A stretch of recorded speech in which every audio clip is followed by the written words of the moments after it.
Now we are live. My name is Sutton Def, and you are sitting on 22s with the Sleaze Mob. Welcome to episode 11 of the podcast. Thank all you guys for, waiting around while I experienced some technical difficulties trying to get my computer up and running for tonight's episode. But nonetheless, this is episode 11 of the Sitting on 22s podcast, and we thank all you guys for watching. I'm with my guys. 11. Yeah, 11. I'm with my guys. I'm with my guys as usual. I'm gonna let them go ahead and introduce themselves after me.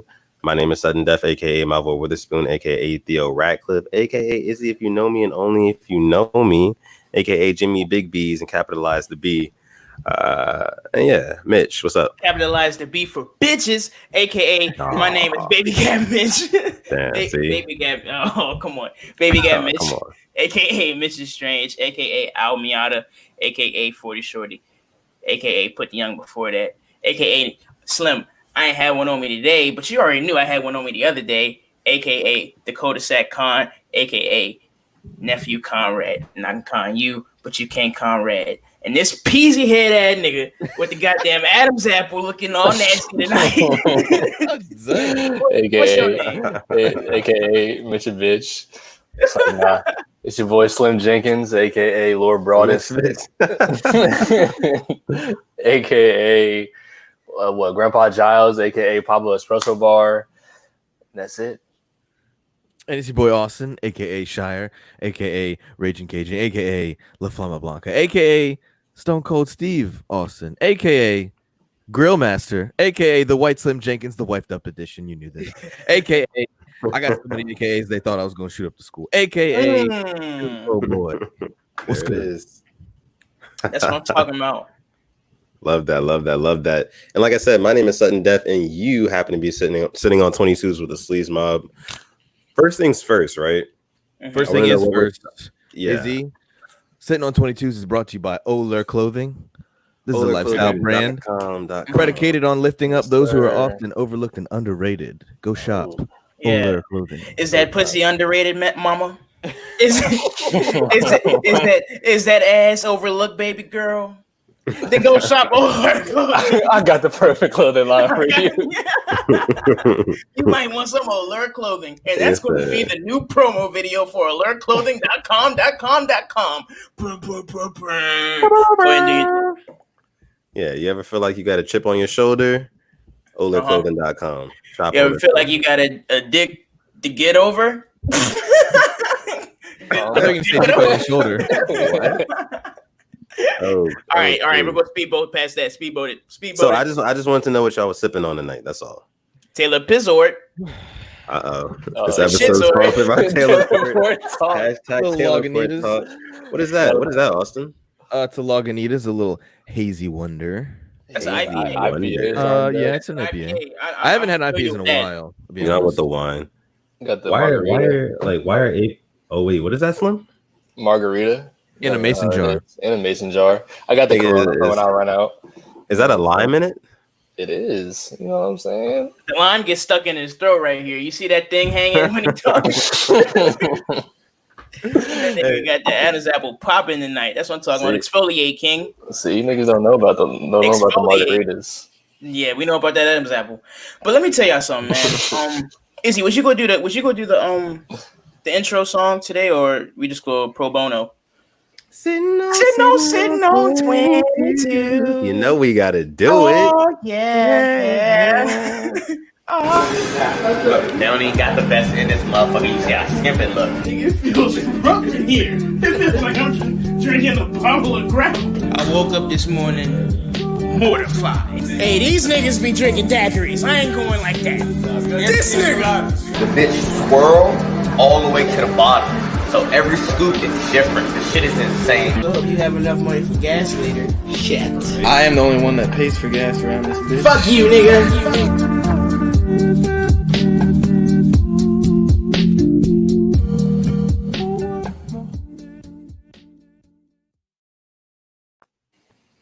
That shit hard. You know what's funny? We were singing the other Sitting on 22 song. I forgot I didn't make that as an intro yet. I will for next week though. Yeah, it's coming. I was like, it's coming. It's on the way. I wouldn't even worry about it, sweetheart. I would not even worry about it. But man, let me talk to y'all about something, man. Like, here's my thing. Right. You know, I feel like I'm a wise nigga. You know. Yep. You agree? You guys agree with me? You a whitehead nigga, that's what you are. That's what I thought he said. I'm a wise nigga. I'm talking about. What are you wise about? I know a few things about a lot of things. You know. What are those? I'm gonna give y'all some tips today. All right, and I'm gonna call this segment "Tip Off." So every now and then, before we kick our show off and get into the real segments, I'm gonna just give y'all a couple tips from player to player, from man to man. I'm gonna show y'all how to be sleazy like the four of us. You dig what I'm saying? And if I'm lying, I'm flying, Slim. So let me just know, Slim, this is you. I want you to judge if I'm gonna give him these, if I'm gonna put up on game the real way. Okay? If I'm just say stop right there. Okay? I got you. All right. So look. So guys.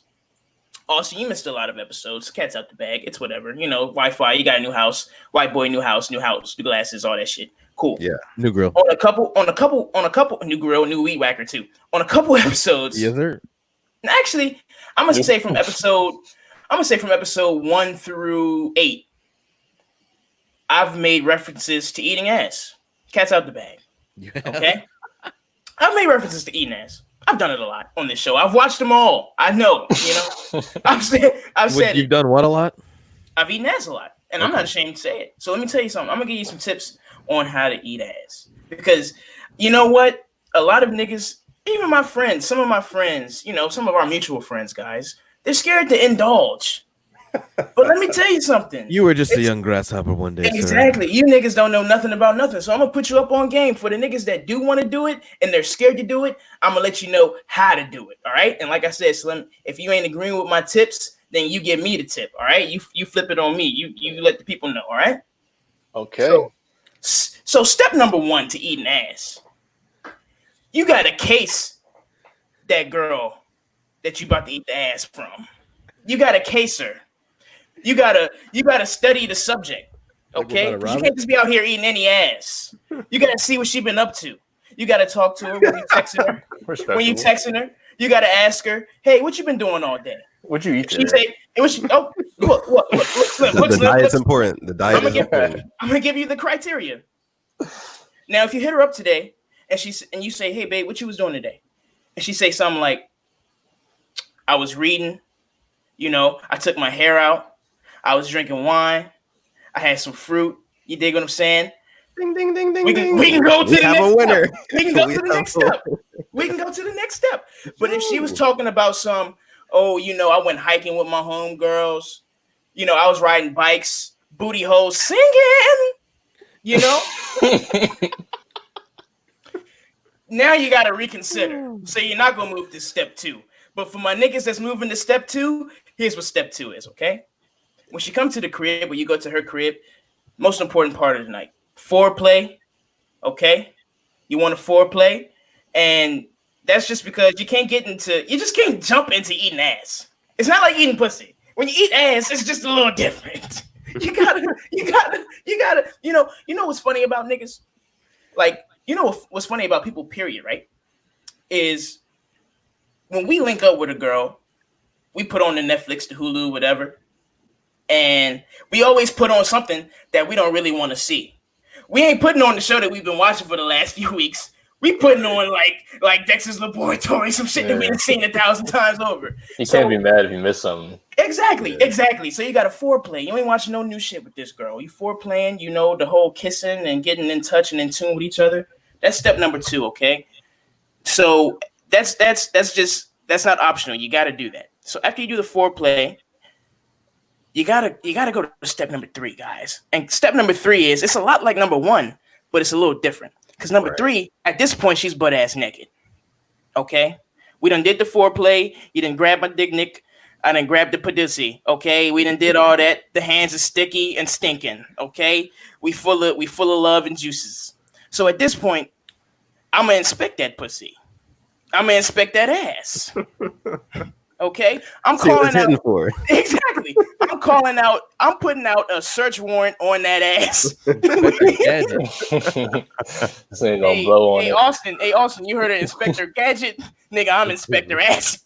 I'm checking that ass. I'm looking for anything. I'm inspecting. Hey, Izzy, I'm inspecting the rim.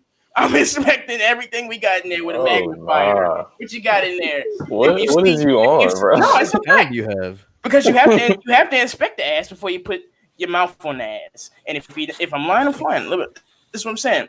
You want to check it? Don't be shy, okay? Now let me tell you something. There's one thing that you're going to look for, maybe two, but realistically, there's one thing you're going to look for: toilet paper. Now, if there's any remnants of Charmin, abort mission, pull the plug on that one. But if she's clean, we can go to the fourth step, which of course is actually indulging in the ass eating, and that's where I'm just going to implore you all to don't be shy. You know, a lot of niggas, they get timid with the ass eating. I want you niggas to know that you can Yoshi that ass. Okay? Now, I can throw a twist on this because all that stuff you just said was great. Yeah. But if you can get a girl to just take a shower with you, I think you'll be fine. Yeah. And you ensure everything's clean. And that's another intimate part. Yeah, okay. Hey, you're ruining my segment. Okay. Obviously, there's one clean step that you can take here and take a shower. Well, hey, if you're informing the people, we need to tell them everything. Okay. Yeah. Okay. Optional. Okay. You can skip all these steps if you take a shower with the bitch. If you cool. This is a bold PSA. Like you just jumped out the gate. Out there. Here's one thing I want to bring up though. Fat Dan says if you're not eating ass when she just worked out, then you're not really about it. Come on, bro. This man's a different animal. He's a troll. That's kids. Jeez. but no, the way you said it, you was like if she say that like she went hiking, she did this, she did that, she was active for the day, you not gonna eat her ass, period? Or you just talking about like right after that, like before she showers? If she showers, we're good. But I'm saying, like, you're not coming straight from the goddamn trail to my house and expect me to eat your ass. It's not gonna happen. Of course. She's not gonna come straight from the trail to your house. Period. Without a shower. If she respects you, bro. Bro, you niggas didn't have gym at the end of the day in high school, and then you didn't in high school, and then just go out and hang out with a shorty. Nigga Slim different. Oh, Slim, you eating ass in high school. We know about you. I should have known. Eating ass ain't become cool until like 4-5 years ago. So Slim was eating ass in 2010. You're wild. See, we're not about to put timestamps on it, cuz come on. I'm just saying. But last point is after you do all that, eat the ass. Don't be scared. Just make sure you clean up because you hate to have the leftover remnants and the smell of the booty on your face. I mean, some people might like it. You might thinking up your mustache. Hey, it's fine. Oh, geez. But one thing we do know though is if the bitch just left the club, then Mitch is fucking with it.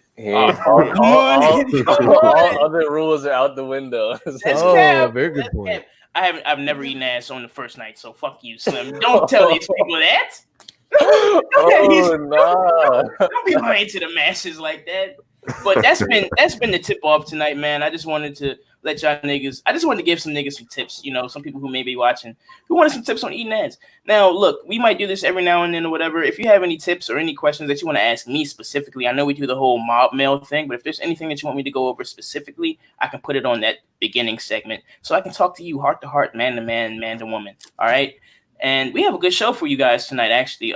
Izzy, what we talking about tonight, man? Man, we got a lot of good stuff to talk about tonight. I know we wanted to talk about reparations. Reparations was a topic that we wanted to touch on tonight.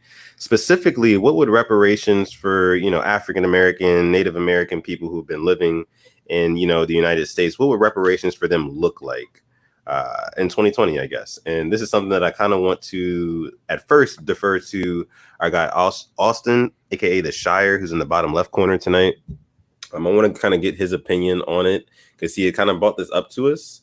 And I just want to see where his head's at with that. Austin, what do you think about like reparations in America? If they were to be administered, what would it look like? Yada, yada, yada. So I think on paper, the word reparations, seeing like reparations talked about, I think it's a good thing at the base, like the general core of it, let's call it.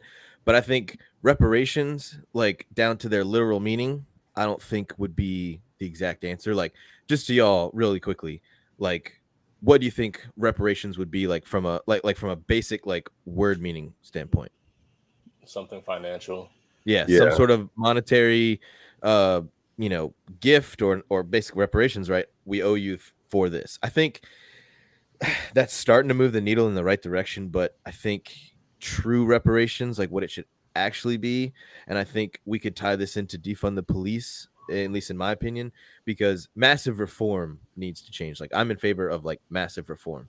I don't know what that looks like. I think I know a lot of us don't know what it looks like, but something needs to happen. But I think reparations could come in. It's hard to say in a capitalistic society with all the like the two different parties. In terms of voting, like there are whole zip codes in states where a lot of these people don't vote, and it's I guess a poorer zip code, and they're already controlled by each incumbent person who's coming in as governor, and there's just a monopoly on basically, I don't know how to put it, but I think reparations, like equal opportunity, like true equal opportunity, like funding needs to be more equally spread out. Like I don't care like the average income of this zip code, whatever it is. But I think some sort of stimulus package isn't the word. Opportunity, basically. That's the simplest way I could put it. More opportunity needs to be present, but I think equal opportunity needs to be present. Exactly. More opportunity. I think like a lot of people. I'm sorry to like cut you off, just to kind of put this in there. Like a lot of people would think that like reparations is just like, oh, send these people a check every month for X amount of dollars, when that really is not helping. It's not really fair to the people from the past, who have gone through, struggles and hard times and stuff like that, fighting for rights. Not only that, but also just fighting for equality for all these years.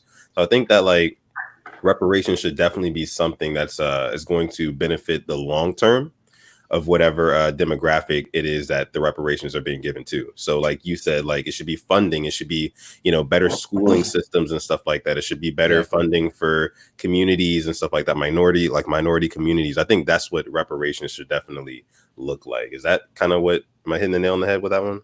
Yeah, because I think if you just give someone money and you don't tell them what to do with it, like they're gonna do whatever the fuck they want. And I mean, I like to buy random ass shit sometimes if I have got the money, but some people might, spend that money in a wrong way when, everyone tells you to save. But I think that money could be better used towards, reforming these school systems, giving these schools more money.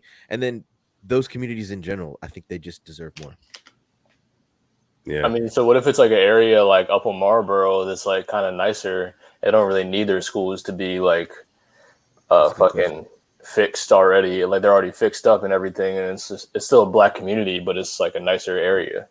That's a good point. I mean, I didn't think of that. Well, I mean, then at that point you can offer maybe some sort of program where minority people can get businesses a little bit easier. You have money like startup funds going into businesses, that sort of thing, just for people to build their own, communities up from the ground up, instead of like letting all these big name companies come in and like gentrification companies come in and stuff like that. Like let the communities build up their own businesses within themselves. Weirdly, in a weird way, like if you guys ever heard of like people who are Native American in some way, shape, or form, and they get, I don't know if it's like a check every month, but they get some sort of like money, basically, almost kind of like reparations, actually. Like, have you guys ever heard of anything like that? Like some sort of government check like that? No, I have no clue about that. Nah, I've not heard of that. I mean, I might have heard of something about that, but I've heard like different things like that. I don't know what it's for exactly, but Native Americans have had like, I guess, I don't know if it's opportunity, but because my cousin, a lot of my family is from Louisiana, and they have like large Cherokee populations down there, and one of my cousins is Cherokee, and or half Cherokee, I think, and she gets something. I think it's like, I don't know, I think it's literally just money because she's Cherokee. I could be wrong, but I like what you were saying though, Izzy, like extra like tax incentive based opportunities that other, maybe, I guess, majority population, i.e. white people, wouldn't necessarily have, to fuel local business and then basically prop up those zip codes even more. Because when you think about it, like something like that will work because it evens it out. So even if like the people who are owning these properties, who can like lease out buildings to like, young black business owners or prospective business owners, you have the problem of them not offering them opportunities just because like the fact that they're black, discrimination and stuff like that. Like I don't, just like same way that black people don't get loans the same way that white people do for like housing and things like that. It's the same kind of thing. So if you have some sort of, like you said, tax incentive, like government based like plan that you can offer people, then it's kind of like, they're going to get it regardless. So it kind of evens it out, evens the playing field just a little bit more. That's what I think what it should look like. Mitch, what do you think? In terms of like reparations, like what should they look like? What should they look like? Yeah. Instead of getting 40 acres and a mule, you give me whatever is the dollar equivalent to 40 acres and give me 2 white bitches. I want 2 pogs, fat ass, the thick tie. You want to? Because I mean, that's a donkey. 2 fat white bitches equal 1 donkey. So that's what I want. Give me the money and the 2 donkey ass bitches. I mean, the bitches they got the buns. You can't even go in the store and get no buns. They took all the hot dog buns, the hamburger. It's in their ass. You think what I'm saying? Walking around with all these buns. Walking around with all the buns. Flicks. That's my ideal reparation. Give me money, nigga. You think a check every month? Yeah, man. Just give me some moolah.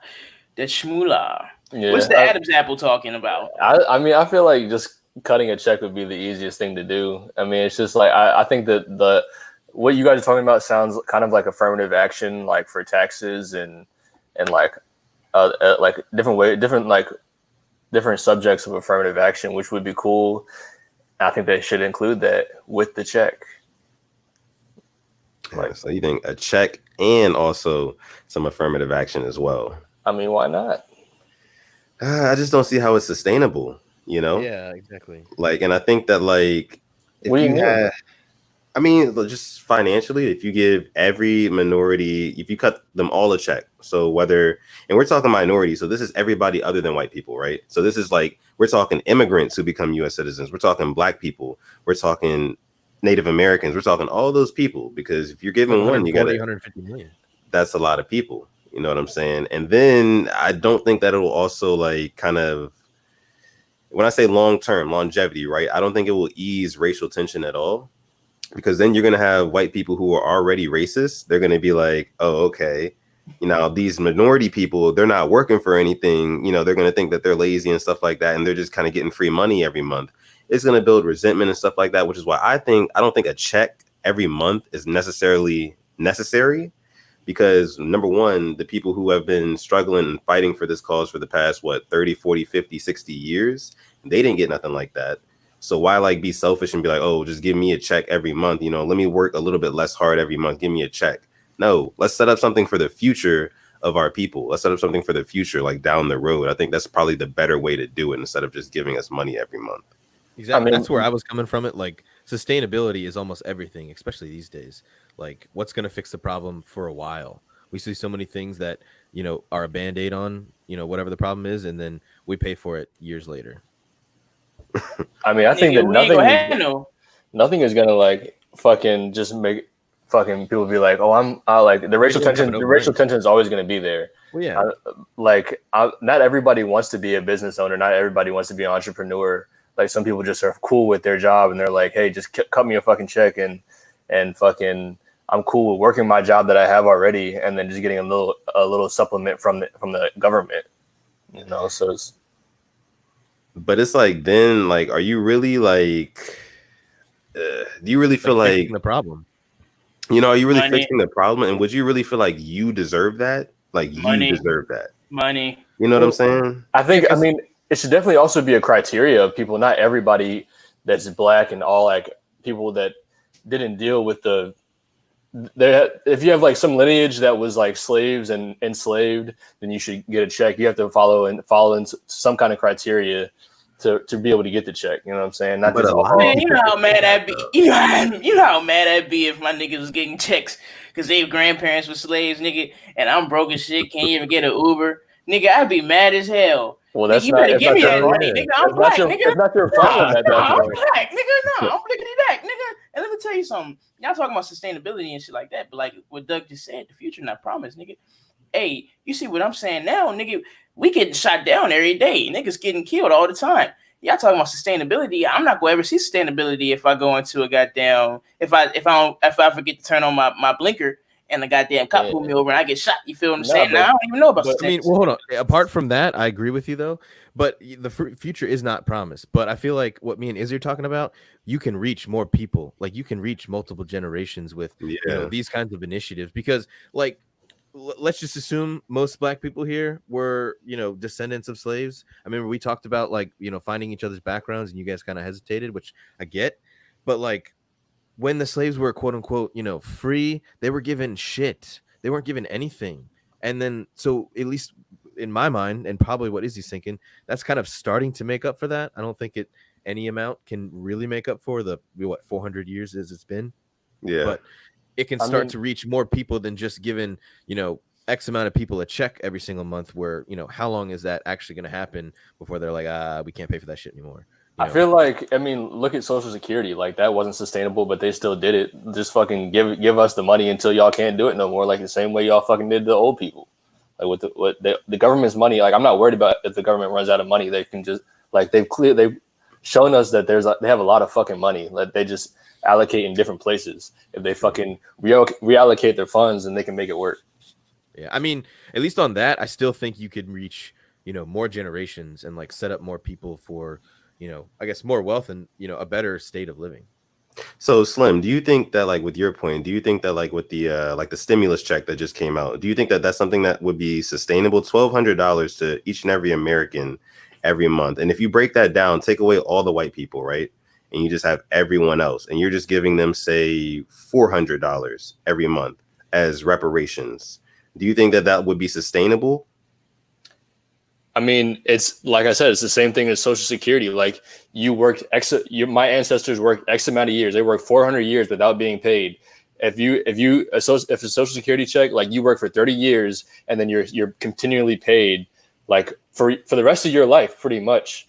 And then it's just like you're fucking straight. Like it's like my ancestors did the work, like, and then now I'm getting paid for that work. So like they've proven that they can pay people. Like the government can pay anyone they want to pay. Yeah.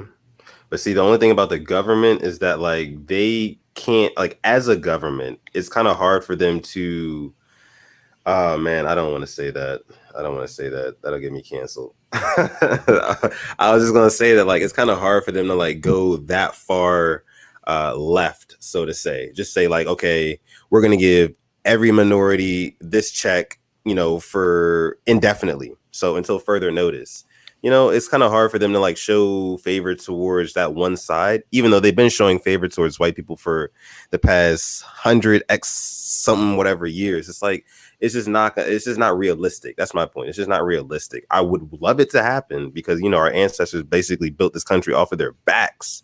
But I just don't think it's something that's realistic. I don't think it's something that's sustainable. And I don't think that's something that we necessarily need. Listen, all four of us here, we're well off enough, and I'm sure we'll have like, great lives going forward, God willing and stuff. But like, I think that, setting up for our generations in the future. So our kids and our kids, so they can have a better life, so they can have, much better schools than some people had, than, other things like that. I think that's what's important. Yeah, that's very important. But like the sustainability thing, that's like out the window. Like old people make up like 30% of our the whole nation's population. Black people, African Americans that have ties back to slavery make up like 5% of the fucking whole population.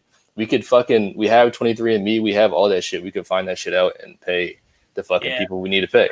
Let's all log on at 23andMe right now. I'll be honest, I think it's more than 5%. Like I think on average, like the amount of black people to white people, it's like 30 to 40 maybe is percent black people. Probably more like 30, and like only 5% of those people you think like have slave ties. I mean, okay, I was making round numbers, but it's still less than the amount of old people in the world and like in America right now that are getting fucking Social Security. That's true. Nigga, I still ain't got my stimulus check. I'm ready to ride, nigga. Let's ride. Let's ride, nigga. I still ain't get my shit. But it's all good. Because you want to know what? Shit. But a nigga like me, I go to work every day. I make money. So I ain't living for that That little 1,200. You dig what I'm saying? But that's my point, Mitch. That's my point, Mitch. If you're not living for that 1,200, then like, why would you be living for the reparations? Why would you go so hard for that? Why wouldn't you rather prefer them do something in the future? I want a lump sum. Don't give me the 1,200 a month or some shit like that, nigga. I want all 400,000. I want 400K up front. Give me my shit tomorrow. I'm talking about like I wake up tomorrow. Just give me the 400. I mean, basically, buy me a house real quick. Yeah, I mean, that's the least you can do. That's the least. I mean, is that sound like you can't. But to say that, you're basically saying like you got to buy me a house and you got to buy my kids a house and you got to buy my kids a house and my kids, and it just has to go over on and on and on. It's like, why just you? You know? But why just me? Because you enslaved my great grandfather. You enslaved his great grandfather. You enslaved his brother, his sister.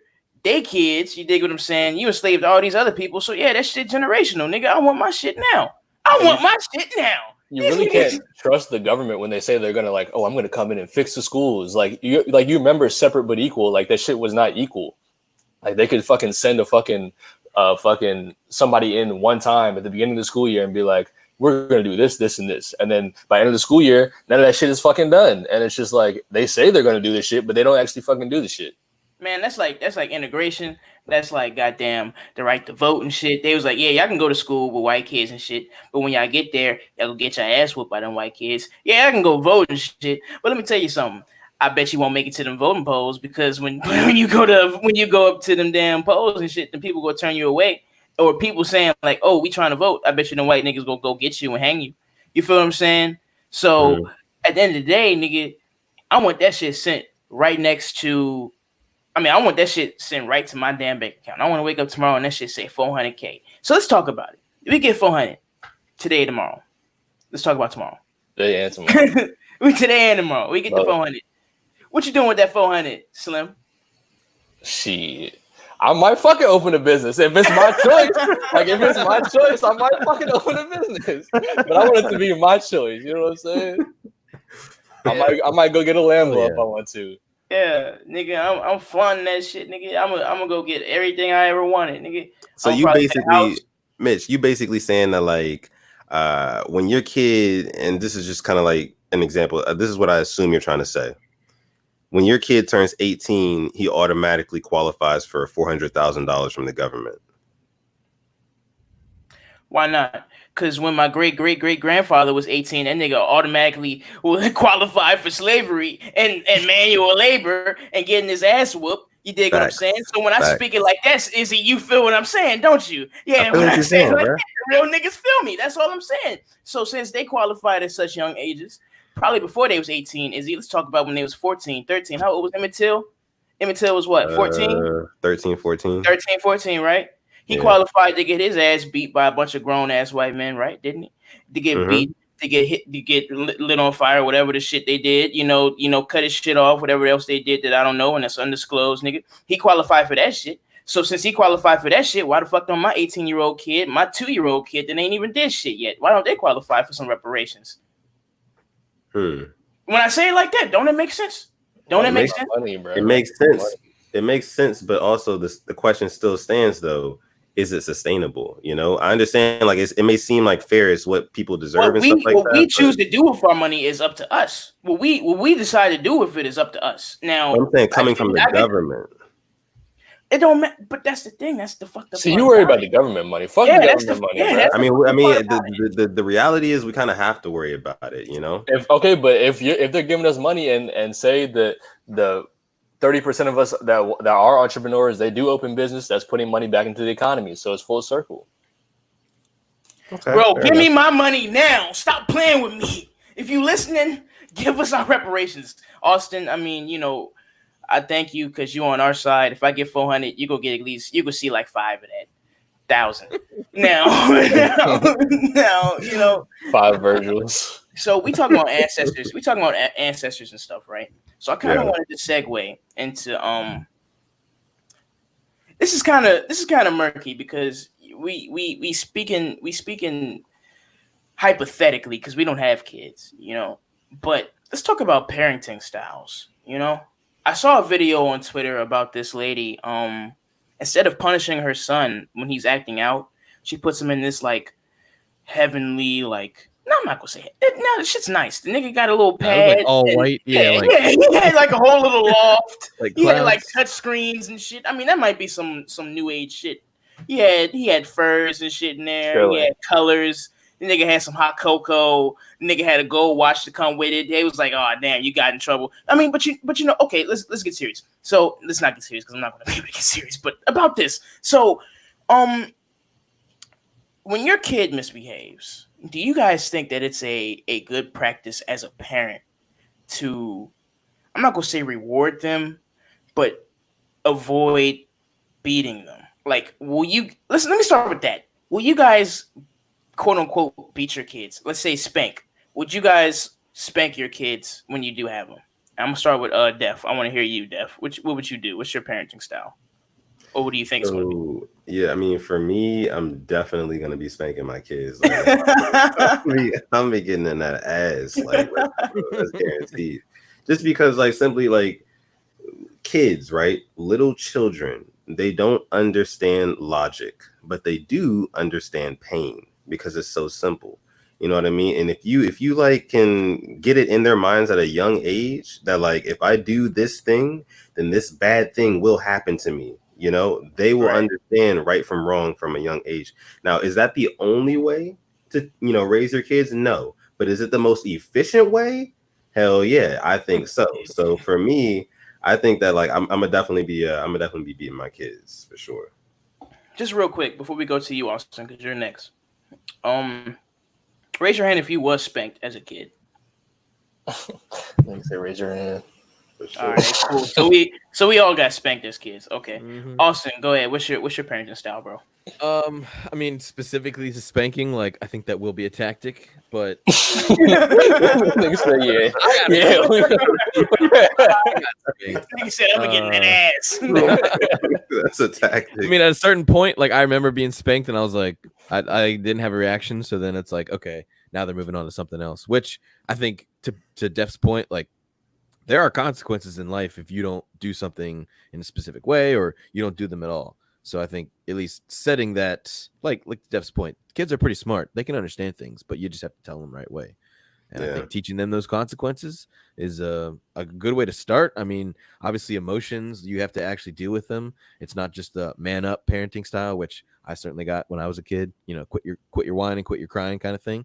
But dealing with emotions, I completely agree, but you have to learn consequences. And at that age, you know, you certainly understand pain, and there's, you know, no misconstruing that at all.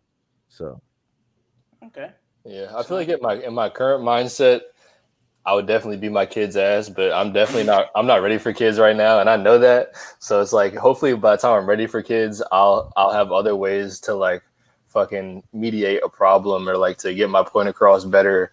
And like Noel was saying, like spanking would be like the last resort. I mean, like, I mean, I feel like there's definitely like a lot of other ways. Like I might fucking have you fucking do a bunch of push-ups. I don't even know. Like there's some shit that you really don't want to do. Like, I don't know. Yeah, there's a lot of other ways. Muscle, little nigga. Build some muscle. Yeah.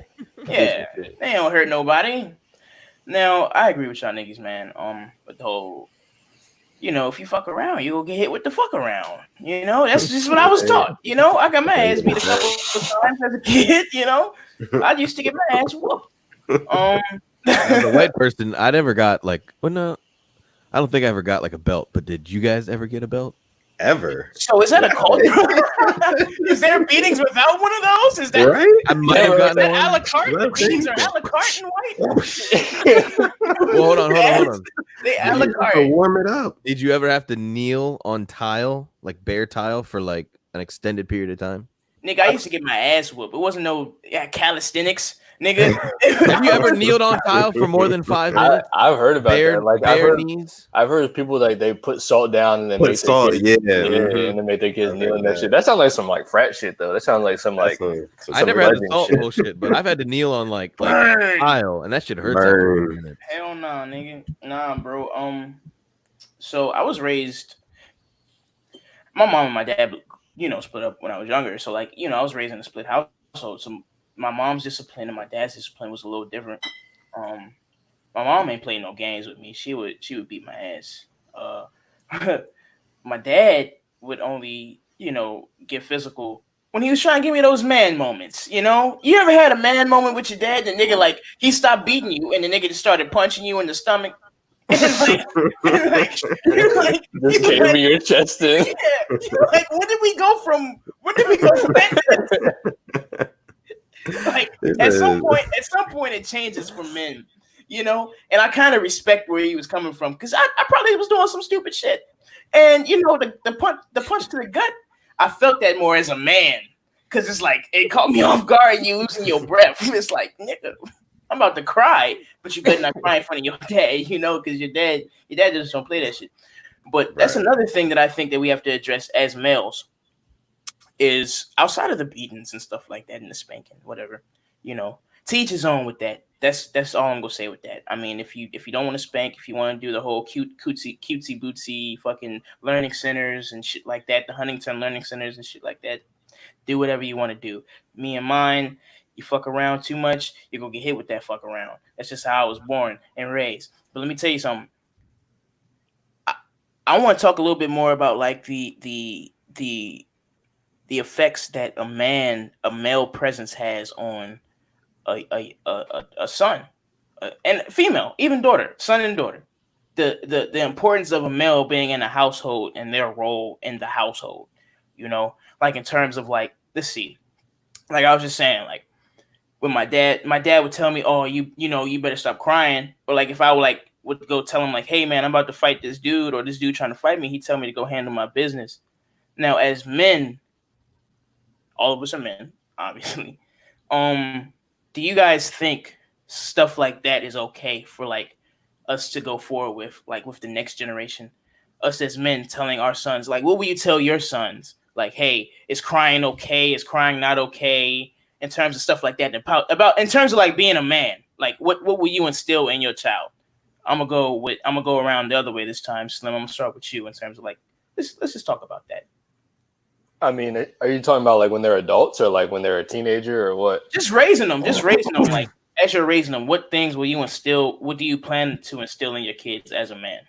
I mean, I think even for women, like crying is like, if you're a grown ass woman, like crying to get your point across is not acceptable. Like you have to be able to express yourself. You have to be able to communicate your emotions, and you have to be able to conduct yourself when you are upset. Like if you're in pain, like not always is crying going to make you feel better. Like you have to sometimes you got to do some other shit. Sometimes crying is just a natural emotion, Slim.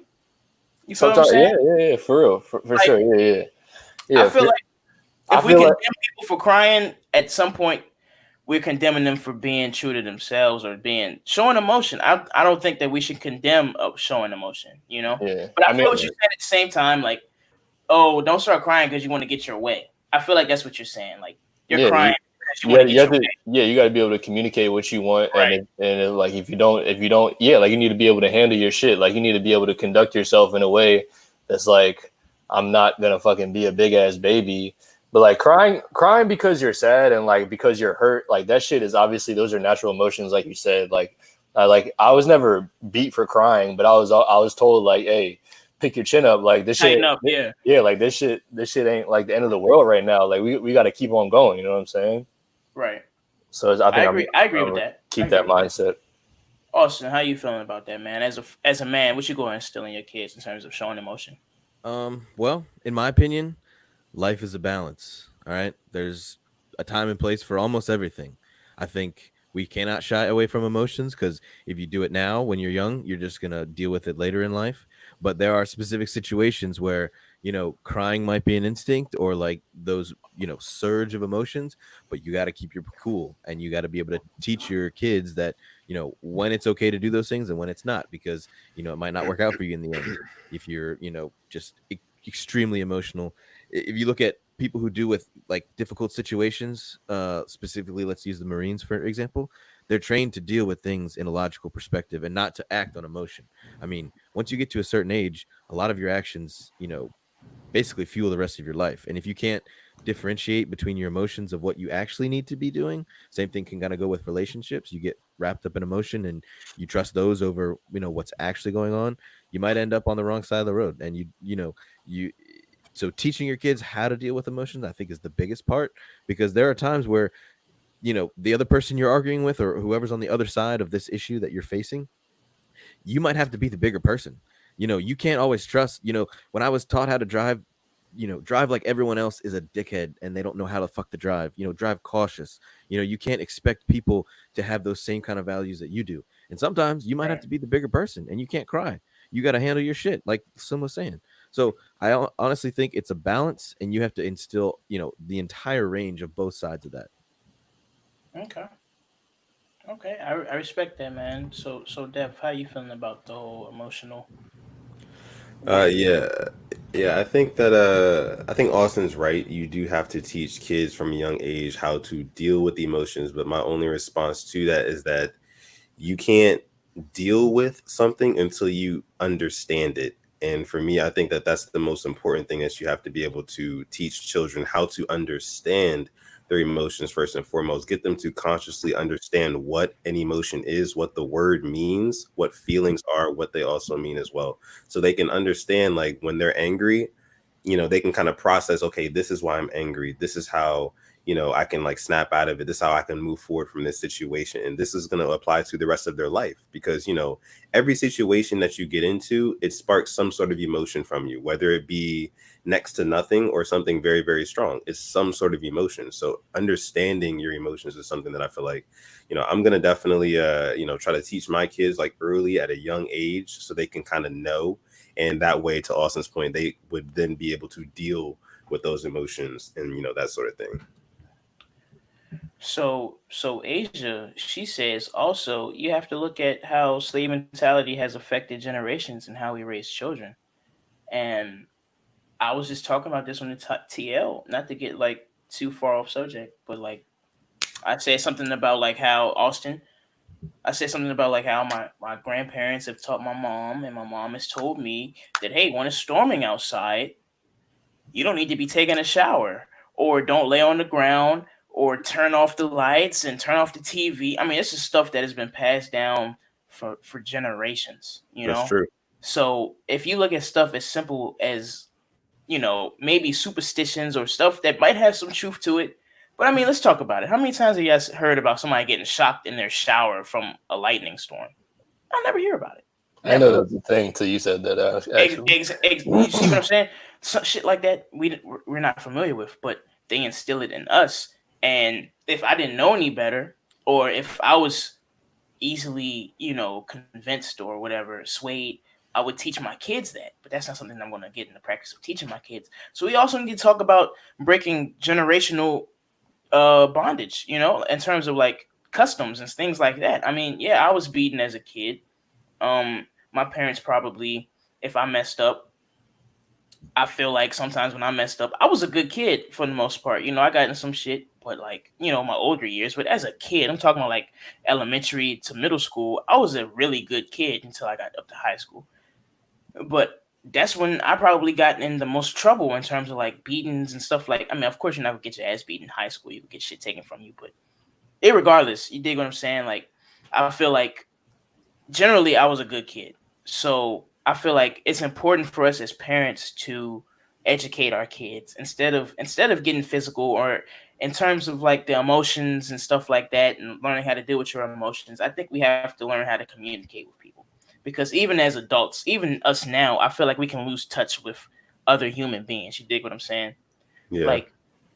Like when I was going through my little phase a couple weeks ago, and you niggas hit me up, that meant a lot to me, I didn't need you guys to physically be there. I just needed to be able to talk to you niggas, man to man, as friends. You dig what I'm saying? So that can be the same principles that we instill and we use with our kids, in terms of, instead of condemning them or making them feel like, hey, don't show emotion, or you're not supposed to feel like this. We might not know what somebody's going through. We may not know what we went through as kids might be totally different than what they're going through, Like, y'all battles that y'all have, I may not ever understand.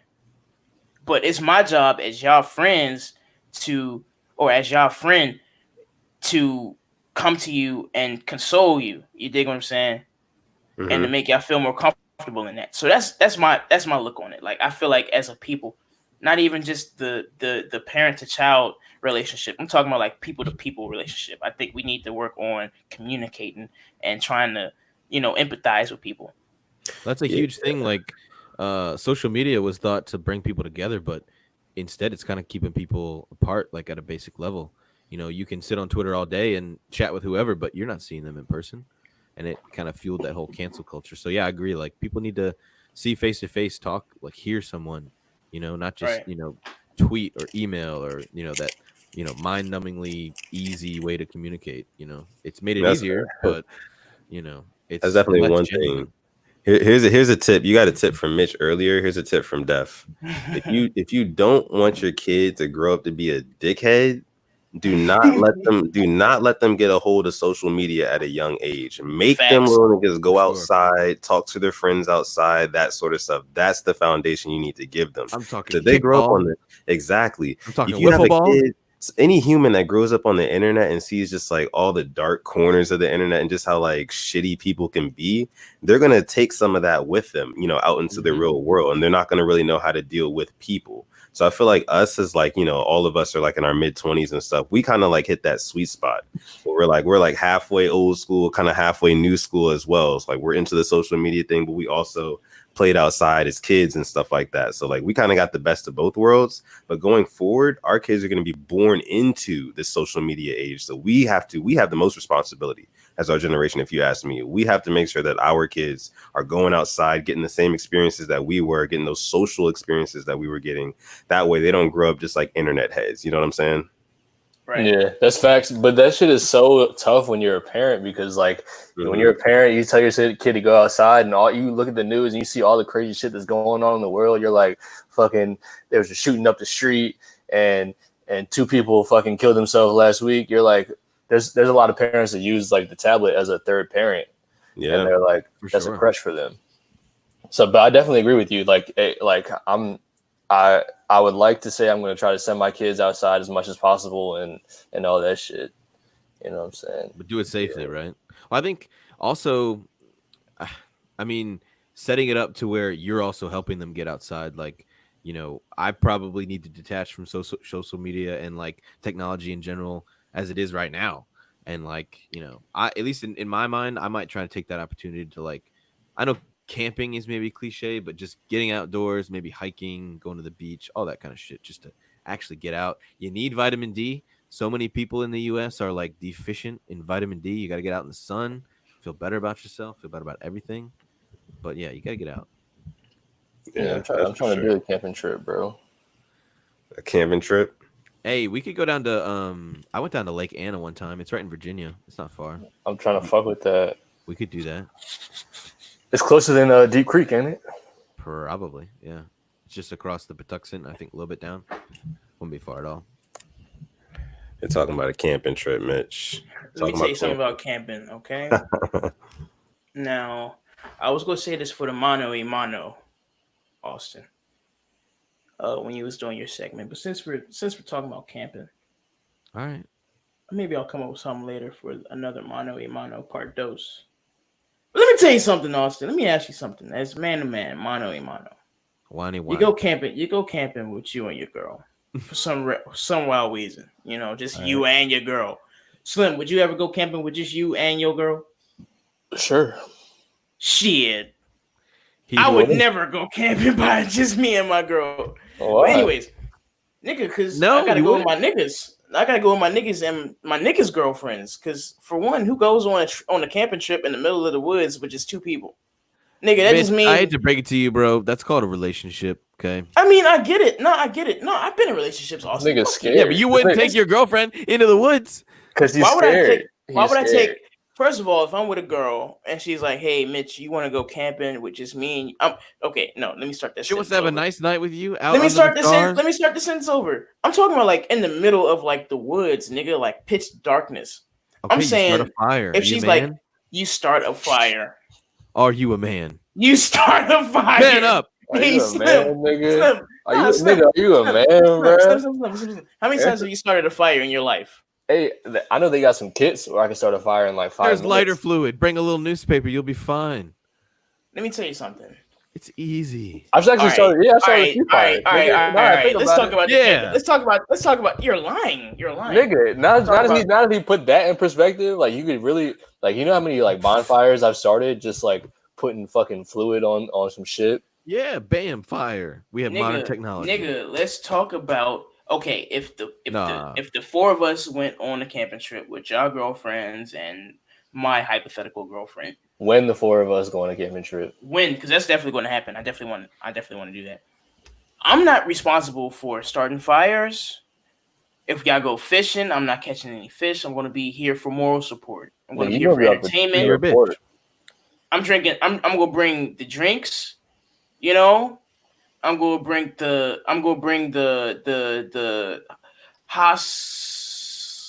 clinic, the wipes, because we gonna be shitting. We gonna need some wipes. You would have been a gatherer back in the day, like hunter gatherers. You would have been a gatherer. I wouldn't have been a hunter. I definitely want to Apocalypto. No, the end of the world where Jack Black and Year One. Yeah, Year One. You'd be Jack Black and that other guy. I forget his name. Bruh. Hunter gatherers. They're not. They're yo, Noel said I want to go glamping. Look, bruh, it's scary.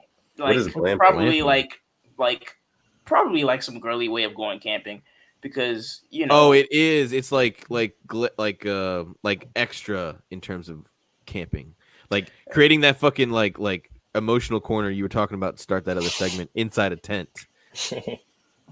Dog. Michael Sarah, thank you. Yeah, dog. I'm not doing none of that shit. I mean, okay, I'm gonna go camping with y'all because y'all my niggas and we gonna have a good time.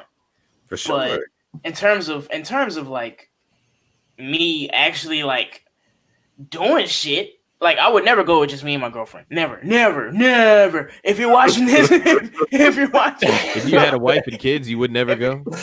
I'll go with my wife and kids, but I'm gonna go with Slim's wife and kids too, and his wife Slim and kids, do it all, and your wife and kids. I mean, but the thing is, if I'm going camping, I'm not using fishing as my main source of food. I'm gonna bring like you're gonna bring cold cuts. Wow, you're gonna bring cold cuts.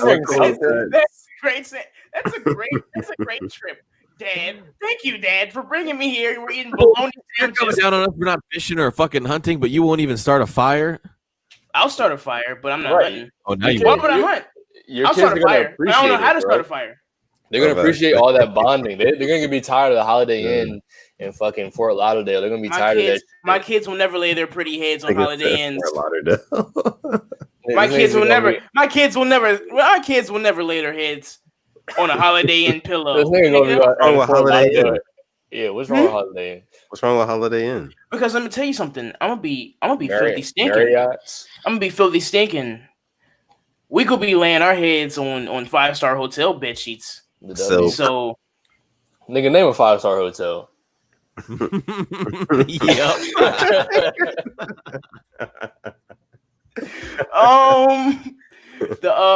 The Aria, the Carlton, the Ritz Carlton. Fuck you.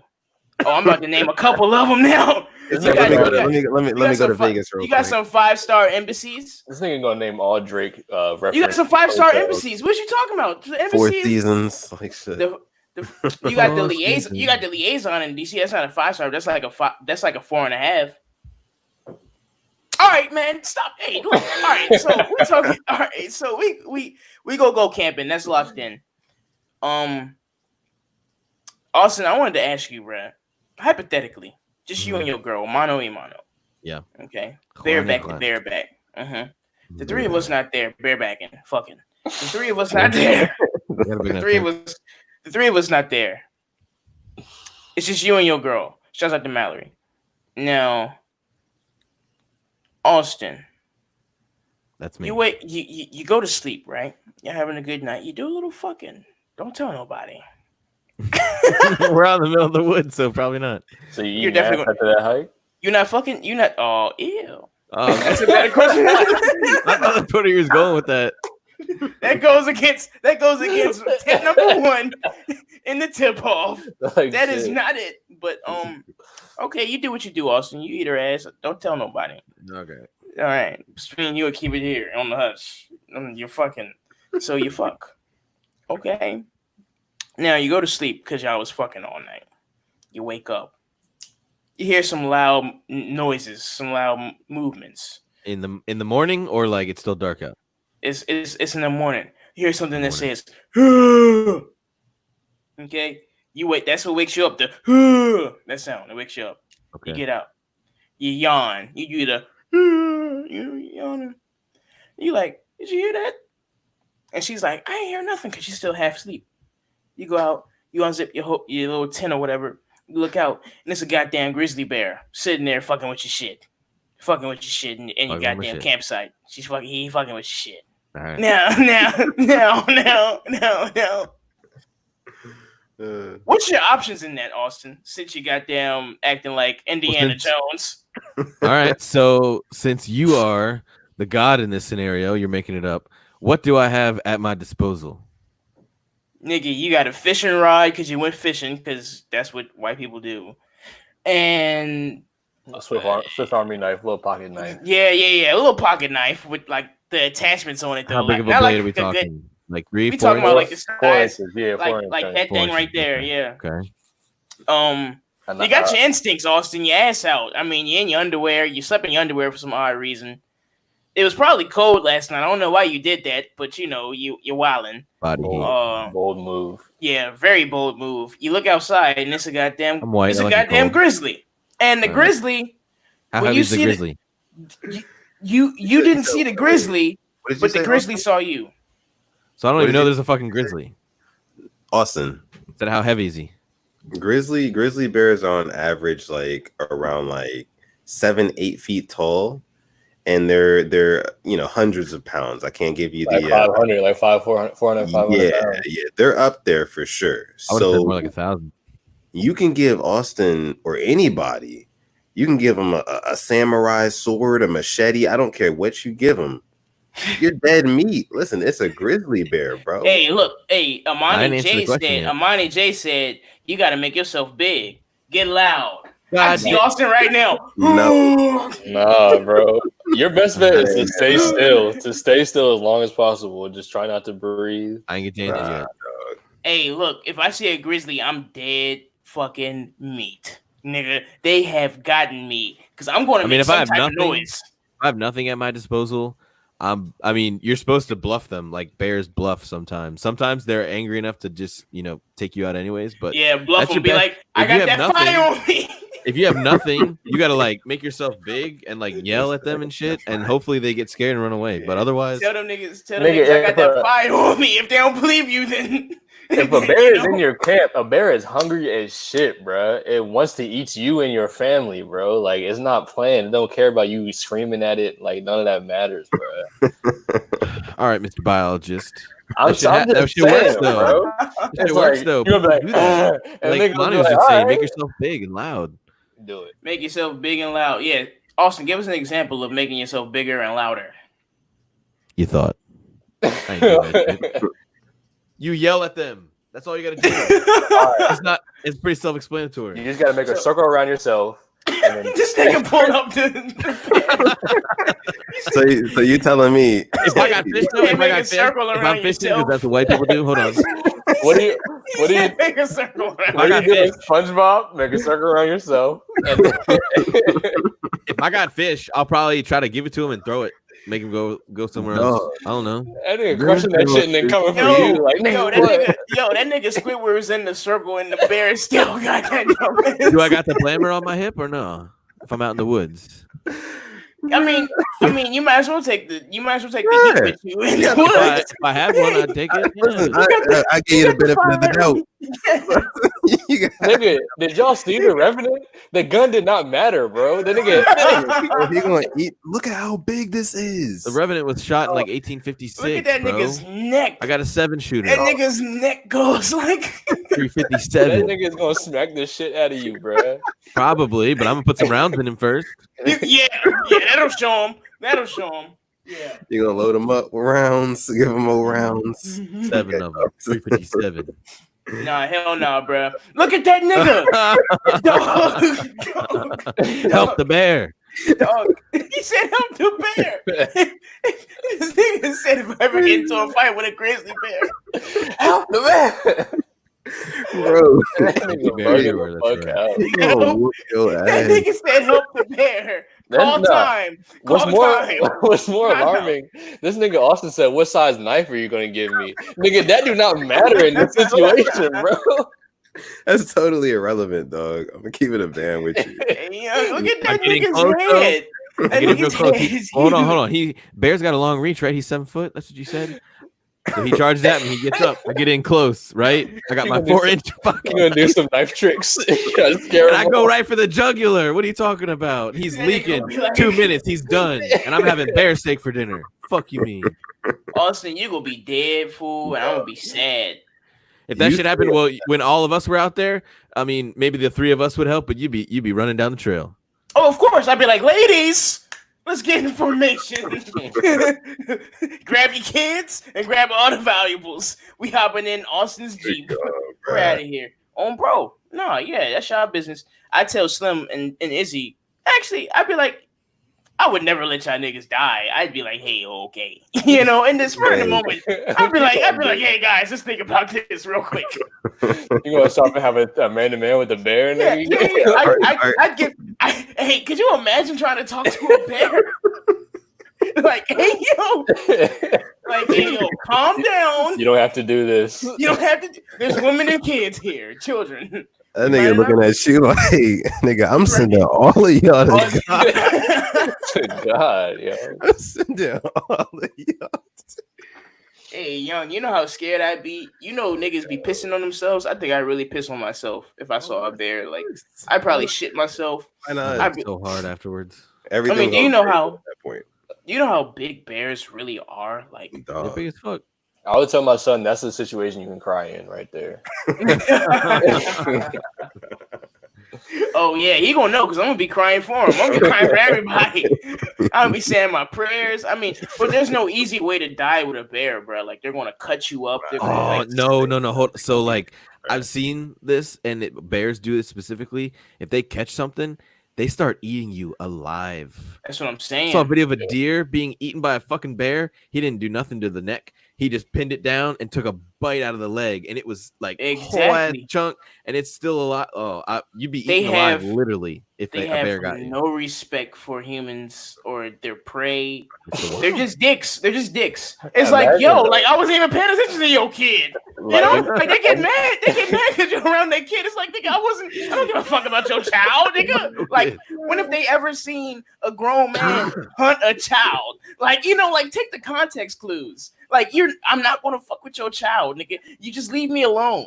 I'm hunting. I'm out here with my niggas. I'm out here with my kids. We having a good time. And you think we trying to impede on you and your family, nigga? Fuck your family, nigga. All you gotta do is just come around and roar one time. And I promise you, we packing up the picnic baskets, you packing up the tents, we packing up everything. At least me and mine are, and we added that motherfucker. Yeah, they definitely got it at that point. They're gonna think you a guppy and would you eat bear steak? Any of you? All you gotta do is outrun the kids. I'm outrunning all the kids. Kids gone. Would any of us eat bear steak? Yeah, would you eat like a bear steak? The fuck is that? Fuck them kids. A steak from a bear. What you mean? It's just like it's bear meat. Would you eat it? Yes or no? Grilled. Fuck it. I mean, I guess so. You know what I'm saying? Like, fuck that bear. That nigga would eat me. I mean, imagine getting caught slipping as one of the most dangerous animals in the world. Apparently like, it's greasy. Like, you're the most dangerous nigga out here, and a nigga with a gun come and shoot you, and now a nigga we eating you. You a bitch. Nigga. Nah, that's not fair, dog. That's not fair. Come on. What you mean? Come on, bro. If you come out there with like a squad of like 3 niggas with AKs, what's the Grizzly gonna do? Right. What the fuck? How you just gonna fucking handicap them like that? Right. Like, them Grizzlies ain't out there by themselves. There's another Grizzly around.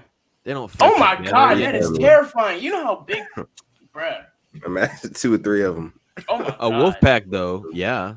But I was bears just want to bring that up. Together. The wolf pack. The wolf packs are even more scary. Like them niggas. If you see one, there's definitely a lot more of them niggas. Like a shit ton more of them niggas. So like, let me tell you, between a bear and a wolf. Now, a wolf, I feel like they go respect you a little bit more. You know, they go respect their They go respect your territory. All you gotta do. Dogs are stupid. All you gotta do is like pee on the ground or something. They're like, oh shit, that's yours now. Damn. If you think a wolf is a dog, you are sadly mistaken. All you gotta do with a wolf, it's different with a wolf and a bear. Like a wolf, like you just stand your ground with a wolf. Like you can really stand your ground with a wolf. Like, well, a single one, but they're never. A lone wolf. Like all them niggas all them niggas in the pack. At that point, it's like, I don't even know what you would do in the case of like fighting a wolf pack. I didn't see movies about them exactly. I mean, so are wolves dogs? Like, what's the deal with them niggas? Yeah, I mean, why are they so angry? They gotta eat, right? They gotta provide for their packs. I feel like they're just like non-domesticated dogs, Yeah, they gotta survive. Like they're just it's a wild animal at that point. They'll do whatever the fuck they want. It's like, bro, we can get this money together. I'm hungry, you hungry. I mean, we can stop by the Popeyes. We can stop by, get a couple of big Bufords at the Chick-fil-A. I mean, at the Checkers, nigga, and we can eat together. But these niggas be trying to eat you. It's like, nigga, come on. I ain't trying to eat you. Like I ain't never. If I see a wolf, I don't ever want to eat a wolf. I don't ever want to eat a bear. But why them niggas want to eat me? I'm minding my business. That's because they can't just go to McDonald's and just order a value menu meal or something like that whenever they want to. They got to get their food whenever they can, wherever they can. You know what I think? And you may not want to kill it. I mean, you might not want to fucking eat it, but you are like somebody needs to kill that joint because you don't want to see it again, right? So it's like the same thing. This nigga Dan said he saw a wolf on Wood Street back in 2017. Could you niggas imagine? Could you niggas imagine seeing a wolf in Frostburg? When I was in kindergarten, there was this little kid. I guess in my same grade. His name was Nick Green. I remember it was like it was yesterday. I forget where part. He might have been in like Crofton area actually. He this basically was going home from school one day, like after the bus, like walking home with his brother, and these people would always terrorize this like dog on the other side of the fence. They never saw what it looked like big, tall, like 8-foot fence. And they were like messing with it again one day, and it jumped over the fence, and it was a fucking Canadian wolf. This like lady got it fucking shipped in from Canada, and it fucked him up. He had cast on when he came back, and like I legit saw puncture holes on his neck and his arm. That shit was wild. Luckily, his brother like came out the house and like basically saved him. But like it was a real ass wolf. It wasn't a dog. That's for damn sure. Man, fucked him. That's crazy. Y'all seen that movie Wolf? Wolf? Nah. With Liam Neeson. Oh yeah. Yeah. And The Gray or something like that. The Gray. There you go. Yeah, I don't know what the fuck it's called. That shit was crazy. That movie was crazy. Yeah, Noel. Yeah, that movie was crazy. They was fighting a whole pack of wolves, bruh. And the one nigga cut the head off the wolf, and he like threw it so like the other wolves could see it. Man, them wolves started howling. You dig what I'm saying? And then the alpha wolf was like, yeah. All right. You know what's funny? I don't know how we started off talking about like disciplining children all the way. Yep. But somehow we got here. We was wolves. And you are sitting on 22s with a sleaze mob, and you have been for the past hour and 13 minutes. We appreciate all you guys for watching. With that being said, we're going to go ahead and move into our next segment of the night, which is a fan favorite, or maybe just our favorite, Argy Bargy. Argy Bargy. Now, for those of you guys who may, it may be your first time sitting on 22s with the Sleaze Mob podcast live. If it is, congratulations to you, because you just stumbled upon a gem of a podcast. And we got more stuff coming for y'all in the future too. But how Argy Bargy works is basically we have one of us go and collect a collection of tweets using a keyword in each tweet. And those tweets come from us four here. And what you have to do and what we have to do is guess who made that tweet. So, for example, let's say Austin's doing it tonight, which he is. And he has he says a tweet, using a keyword from 2014 or whatever. We have to guess who made that tweet out of us four here on this panel. So it's always a lot of fun. With that being said, I'm gonna go ahead and toss it down to Austin. What do you got for us tonight for Argy Bargy? All right, I wanted to piggyback off of our talking with parent styles and those kinds of things. So, word of the night is parents, and I tried to switch it up a little bit. I have multiple tweets from some of us and only one tweet from some of us. So, guessing might not be as easy as you thought. But We'll kick it off with the first one, and I'll give you the time frame afterwards. But the first one goes: don't introduce me to your parents unless you want them to love me forever and ask about me all the time. That's me. Mitch, definitely. That's how I feel. Y'all think I Mitch? Gotta be me. Is he? Definitely Mitch. Who do you think? Is he looking like it could be him? I'm gonna vote myself on that one. I feel like It is most certainly Izzy. Oh, wow. Back in 2017, September at 9:30 in the morning. Right. Yo, Izzy's a reformed Twitter nigga, bruh. Yeah, for sure. That nigga just got off a fresh meeting the parents date. That nigga was feeling himself. That nigga was like, "Yeah, nigga. Yeah. don't you introduce them to me? I bet you won't." Had the Kobe. Bro, listen, dog. Back in 2017, I don't know exactly what I was doing, what I was going through at the time, but I mean that's still facts. You know what I'm saying? I'm just a cool, calm, and collected ass nigga. You know, you bring me around your folks, they gonna love me 9 times out of 9, and you know that's just what it is. You know, so I know I tweeted that. 9 times out of 9, that's 100% right there, my nigga. 100%. I respect that. So when y'all meet old people, do you call them like sir and ma'am? I try. Of course. Okay. Nigga, bro, my niece's boyfriend called me sir the other day. I was like, boy, I'm getting old as hell, ain't I? All right. Next tweet reads: my parents never made me, but I make my bed every day when I get out of it. That's not me. That's Slim. Slim. I'm gonna go with Slim. Actually, I'm going with Austin. Just to switch it up. That's definitely Slim. Yeah, it is. Back in 2015, 10 in the morning, right after he made his bed. Hey, that was cap. I'm gonna tell you right now. You don't make your bed, Slim? To this day? Like never? I'll like neaten it up a little bit, but I really don't make that joint. Yeah, it's not for me. Oh, you neither, Austin? What's the point? Well, y'all niggas is funky, bro. Maybe you have smell different when you make it. Y'all niggas is funky. Don't smell different. How does it smell different? Funky. Y'all some fucking niggas. Y'all some stank niggas. I'll tell you what, I mean, your room looks different and better when you make your bed. Bro, I feel better about myself when my bed is made. Nah, you're wild. You're wild. You're one of them niggas. You're really a loose cannon. Well, I'm not hanging out in my bedroom. I'm only going in there when I sleep. Bro, you're a loose cannon, bro. I don't know any grown ass man to say I'm not gonna wash my ass because ain't nobody gonna smell it. You're making it a whole different. You're making it a whole different thing that it's not. Niggas be trying to spin shit. This nigga said, nah, you're wild, bro. This nigga a journalist. No, I'm just saying, you're some bullshit. All right. Next tweet. Why do black parents always act like they don't know how to change the input on the TV? LOL. Damn. It's not me. I relate to all these shits for some reason. I don't know what it is. Ooh. That might be me. That might be me for real. That guy. With yourself, Slim. That one's up in the air. I'll say Mitch because he hasn't had one yet. I respect that one. I'm gonna say Mitch too. I'm gonna say Mitch. Yeah, that was Izzy. Ooh. That was up in the air. 2019. 2019, so that was kind of recent too. Yeah, March, end of March.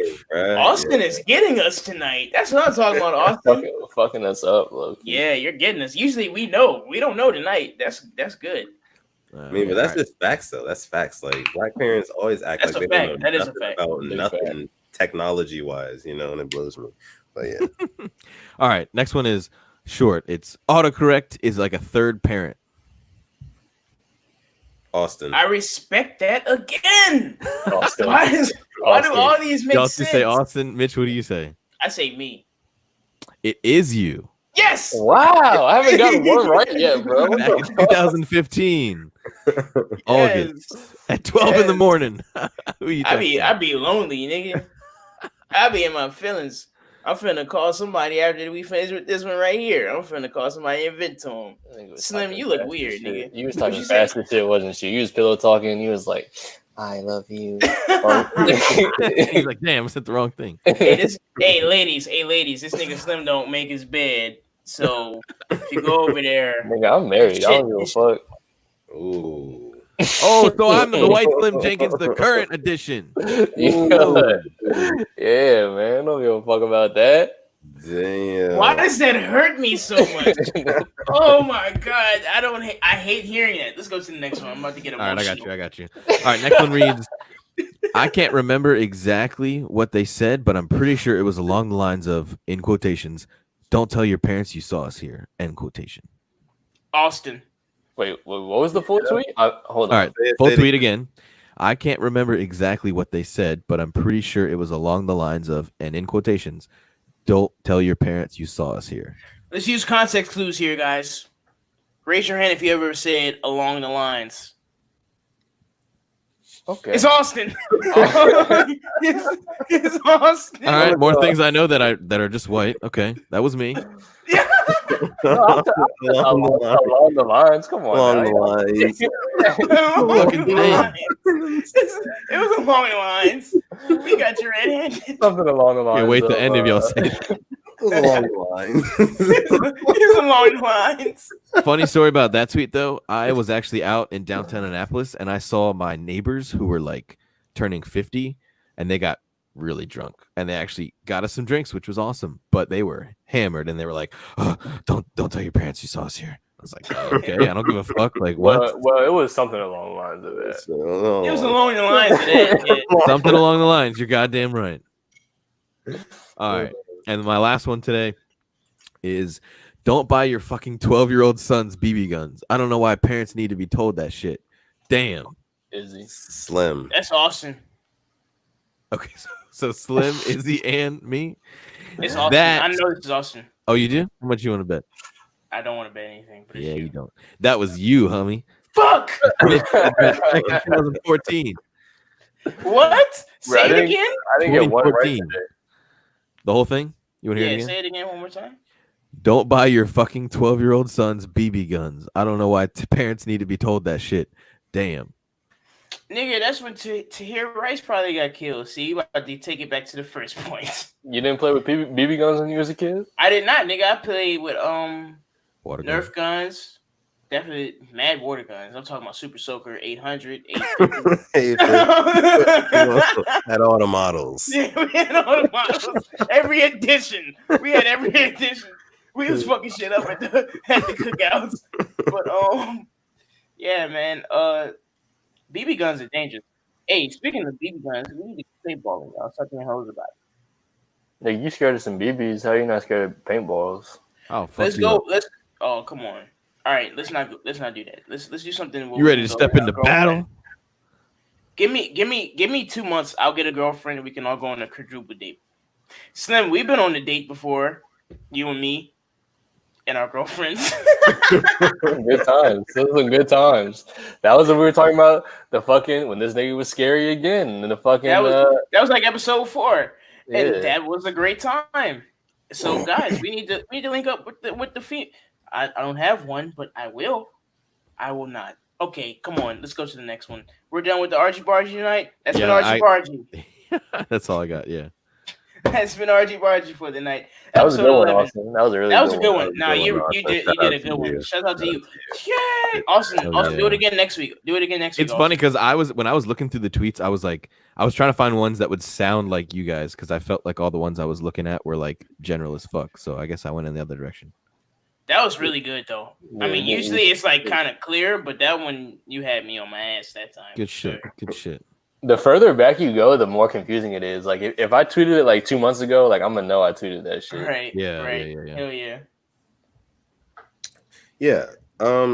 One thing before we get into our next thing, I wanted to ask you guys about something, and I put this in our little group chat earlier, like before the show, right before the show. It's talking about Black athletes, right? And this is something I just wanted to touch on this real quick. Black athletes, specifically like, basketball players and maybe even football players going forward in the future, they've been talking about like going to HBCU colleges in order to like kind of give better names to HBCUs, bring more funding, more eyes on them to kind of help out the Black community. some people are, totally 100% for, black athletes, like the top ones in the country, like go to a HBCU and like give, your colleges that will respect you more, give them the shine and the credibility that they deserve, instead of like going to like these big name colleges that are going to give you, just a bunch of TV time, but they don't really care about you, that sort of thing. What is you guys' outlook on that? Do you think that like young black athletes, do you think that they should not necessarily feel obligated, but do you think that they should be inclined or feel inclined to go to like HBCUs instead of like, really, really big name schools in order to help out like maybe like generations ahead of them? What do you guys think about that?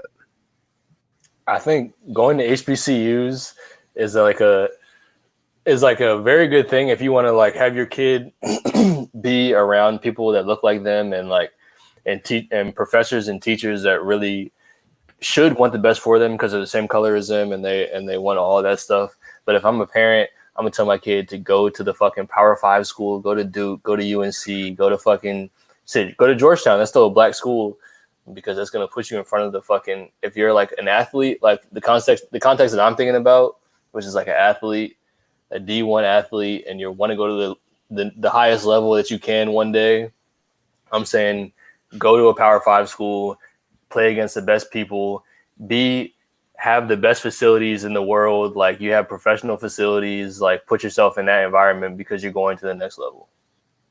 Yeah. Would you say there's like almost more opportunities at the end for those bigger schools just because they're just bigger? There's 100 times more opportunities because you're being put on TV. You're being put on, you're seen on a bigger stage on a national level so much more than you are to HBCU. But you don't think that like if there's like if you're talking about top high school talents, top of the line high school talents, no matter where they go, what is it? What's the saying? Clout follows talent, or whatever it is. You know what I mean? Like if the top number one high school basketball player goes to FAMU or some HBCU like that, and everybody's going to be looking at FAMU. That's what it is. So you think that? What do you think about that, Slim? I mean, that's fine. They'll definitely, like, if you're wherever you are, if you're good enough, you're going to be seen. Like you said, that's very true. At the same time, why not go and play for the Power 5 school and have a fucking professional facility and professional trainers looking after you every day, putting you in the best position? Like they have a nutritionist, they have personal trainers, they have fucking massage therapists, they have everything that a professional athlete has at these Power 5 schools. Like they have crazy amount of like resources. Like that's what I'm saying to go to. So Amani J says she feels like it's a good thing that they go to HBCU for sports just because it takes money away from rich white people. So, going back to the whole like kind of like reparations thing, kind of getting back even, kind of evening the playing field, that sort of thing. I think that kids going to an HBCU, yes, it is going to bring more money into those HBCUs ultimately. But at the same time, if you think about like from that kid and their family's perspective, in order to help out their family immediately in the way that they want to, it is probably a little bit better for them to go to one of those top 5 schools. So like a Duke or like a Texas or a Michigan State, you know what I mean? Like something like that. Just simply because, and here's my point. Here's why I don't think that kids should feel necessarily inclined to go to HBCUs. If you want to go to the NBA and you want to be considered one of the top prospects, you have to play against the top competition in college. And you're not going to do that, unfortunately, at an HBCU. Now, if there were, ways that and maybe here's maybe me just talking out of my ass, but maybe just like in the future, if more kids do go to HBCUs, maybe they can start putting those schools into like a Big Ten or like a Pac-12 or something like that. That way they can play like better competition because there's more talent going to those schools. So in the long run and longevity, I think it could work out. But talking from, the perspective of like a kid, like a 17, 18-year-old kid going into college right now, it's probably more beneficial for them immediately to go to one of those top schools as opposed to an HBCU. That's my response to you. Amani J. I think that like what you're saying is really good. But at the same time, when you're talking about the individual, they have more to benefit going to one of those top schools. What were you about to say, Slim? And honestly, like that is a good ideology, but when it comes to like high school athletes going to the next level, there's like 1,000 athletes that are just a notch, just like a notch lower than the fucking person that's getting a Texas offer, like you said. So if that one person that gets that Texas offer, they say I'm going to HBCU, and then the Texas is going to be like, cool, good for you, good luck, and then they're going to go to the next fucking person and they're going to get their coin no matter what, and that person is going to put themselves in a better position to reach the next level because they're playing against all the people that are that caliber of athlete. Yeah. And Josh Price says, but if they see you at an HBCU averaging 25 to 30 points, the NBA is going to notice that, but are they going to really notice that against you playing against like, weaker competition? Lower caliber. Yeah. Yeah. How many people have averaged 25 to 30 points in high school, college, and it didn't mean jack shit for them? Like you were saying, the competition is different. You're at a lesser league. There's less money there, so there's less people that want to be there. It's stacked against you in order to, fulfill that. He also says kids were coming out of high school in the early 2000s and the competition they were facing wasn't top tier. Wait, hold on, say it again. He said kids were coming out of high school in the early 2000s and the competition they were facing wasn't top tier. I feel like there's different gaps in basketball though. Like plenty of people who are in the NBA were probably dominating in high school. Like, have you seen Austin Rivers' mixtape on YouTube? He is bullying people, but what is he? He's like a rotational guy in the Rockets at this point. It's always situational. I mean, and the competition isn't going to be like that. So you should be dominating if they're taking you right out of high school. I feel sorry, but that point is literally why they changed the rule in the NBA, because there's too many people that were killing in high school, and then they came to the NBA and they came to the big leagues and they weren't shit. And then they realized that, so that's literally why they changed the rule. Go ahead. I feel like as black people, like if we could be happy for our young athletes, and I guess we can say "are" because we're all black, right? I guess we can say "are." Let's say black. So I guess we can be happy for like our black athletes that are going out here and doing their thing, and they're going to these HBCUs. Of course, we can be happy for that. But at the end of the day, we have to be real with ourselves as black people. I know like things are changing right now, and there's a lot going on. In terms of like us trying to like, I guess change the tide or whatever. And I mean, look at the Washington Redskins. Are the names changing, or they're basically getting bullied into changing their name. So I say all that to say this: as black people, we know that we just know logistically, like what all of us just said is at the end of the day, the general consensus is you go to a HBCU, yeah, it's cool and it's prestigious. It's good. It's good for like the black, community congregation. Exactly. But at the end of the day, that black student is not going to get the opportunities at a Morgan State, Slim. He's not going to get the opportunities from a Morgan State, a Howard, a Hampton, any of them that he's going to get at a Duke. Like you said, Izzy, a Duke, a Kentucky, a Michigan State, Texas. He's not going to get the same, a UCLA, any of them, any of those D1 schools. He's just, I mean, they're all D1, but like what we're talking about being televised, and we're talking about getting that notoriety. I mean, exposure. The exposure. The scouts are watching the same games that we watching at the end of the day. Now, that's just what it is. Do I like that it's that way? Of course I don't. But me being a realist, at the end of the day, I know that this kid's going to get more notoriety. He's going to get more exposure, like you said, Dev, at a goddamn Duke, in a Duke program or Kentucky program that they would ever get at a Bowie State program. I mean, let's be honest. Yeah, I mean, Josh says that say if Zion went to North Carolina A&T, he would have still been a top 5 pick, no question. So I don't know. if not, yeah. No, I think that's true. I think that there definitely are outliers. Yeah. But most people are not. Most people, they need a system to showcase their ability. Like, and that's true for players at Alabama. That's true for players at fucking Kentucky. They need some kind of way to showcase their ability. Not every player can just go out and, hey, give me the 5 scrubs and I'll put on a show for anybody and the world's gonna see this. Like, not every player is like that. And if you're at average, like if you're an elite, good enough to play D1 at like in a Big East school, Big 10, Big 12, fucking SEC, ACC, if you're good enough to play at that level, then fucking play at that level. Don't play for the MEAC, bro. Like, you're only putting yourself at a handicap. Yeah. And I'm not really, I don't want, our young black athletes to put themselves at a handicap, like you were saying, like just for that reason. There's other ways that you can give back. You can go to a Duke, you can graduate from Duke being like a star number 1 player, go number 1, number 2, number 3 in the draft, and then make a whole bunch of money and give to those HBCU schools, donate to those HBCUs.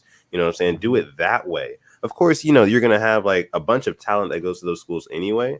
But at the end of the day, it's a financial thing. It all comes down to money, just like everything else, right? As long as you're putting money and you're giving back, then I feel like there's no problem with you going and taking that route where you're going to get that exposure that you actually need to get to that next level. You see what I'm saying? Yeah, and if you are good enough, you can say, I'm not going to this school unless we play a school that is a HBCU, and then that puts fucking $300,000 in the HBCU's pocket. So I mean, at that point, you kind of got the athletes dictating, like, all right, if I come here, I mean, but that's another thing. It's tricky because like the money situation in college is very tricky because the players are not getting paid, right? At least not to our knowledge.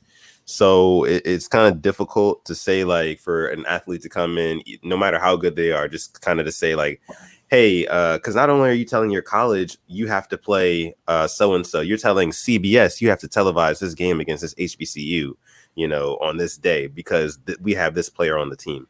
I just don't see that happening. It kind of goes against what college basketball is all about, which is it's kind of about the team more so as in, just individual players. In the NBA, you've got like star players and stuff like that.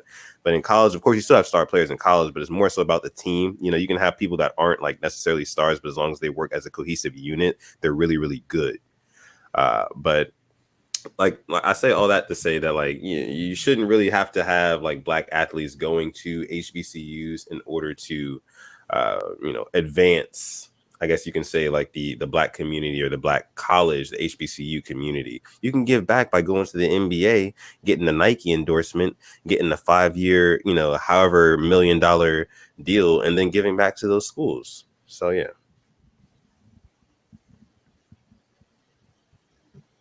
Yeah, that's the best way to give back. I agree. As a black man, and I want to see my black men. This nigga Izzy, this nigga Slim is smiling and it threw me off.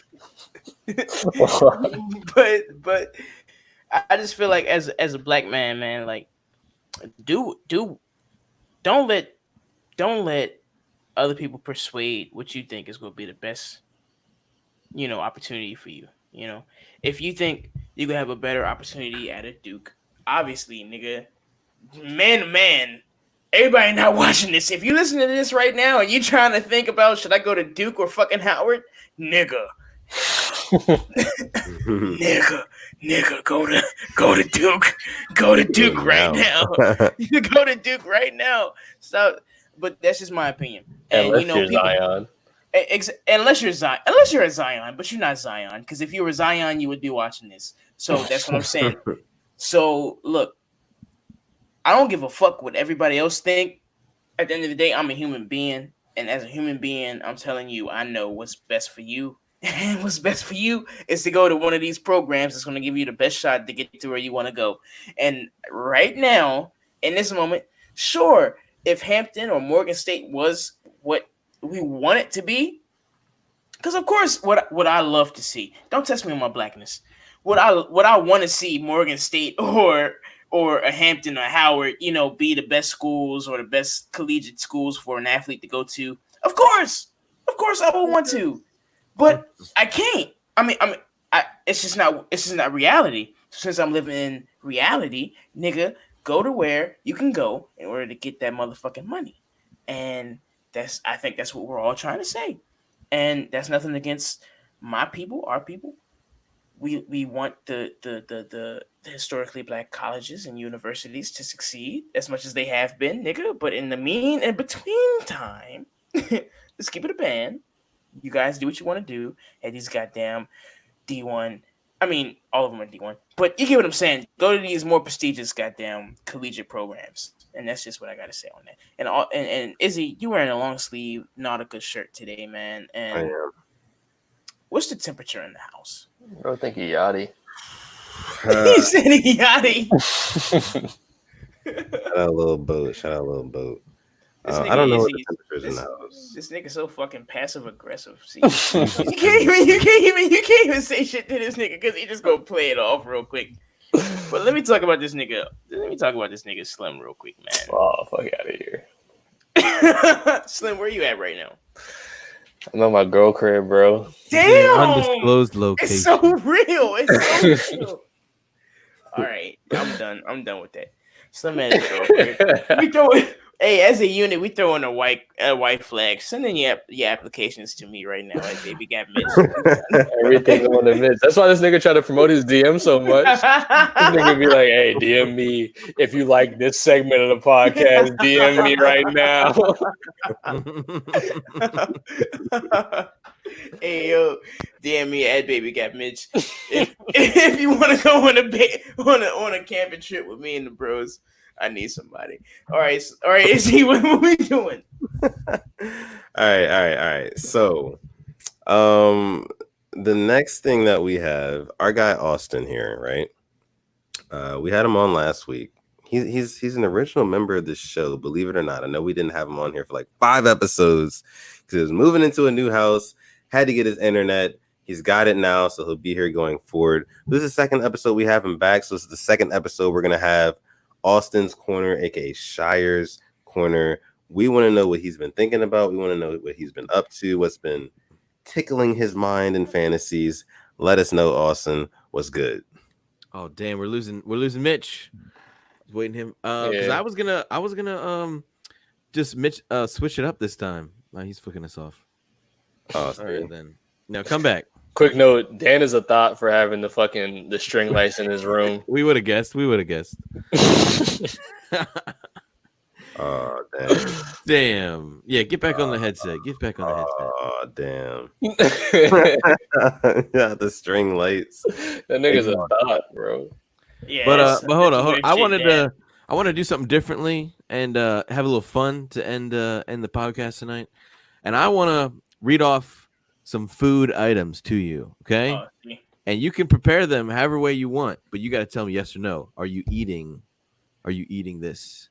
And there's a theme here. You'll get it. It's a green theme. Let's call it that. But I want to hear from each of y'all. Once I read these off, we'll go one by one, and we'll talk as a unit. And you tell me if you would eat this in any way, shape, or form, prepared anyway. The first one is artichoke. Would you eat? Yes. You'd eat an artichoke? Artichoke dip. Artichoke. Yeah. That shit go crazy. I didn't expect that, I'll be honest. Brussels sprouts. No chance. No, sir. Not at all. What? Y'all tripping, bro. Brussels sprouts are that work, bro. Are you kidding me? How have you had Brussels sprouts? Them shit tastes like grandma toes. This shit tastes like if you take all your granny's toes together and just slide them in your mouth like a corn on the cob, nigga. Hell no, nigga. You never had them like never had them in the oven, like crispy almost? You never had them? This shit tastes like boogers. Them shits are disgusting. What? How have you had them though? Like just like boiled or something, or like how? Standard. What's the standard?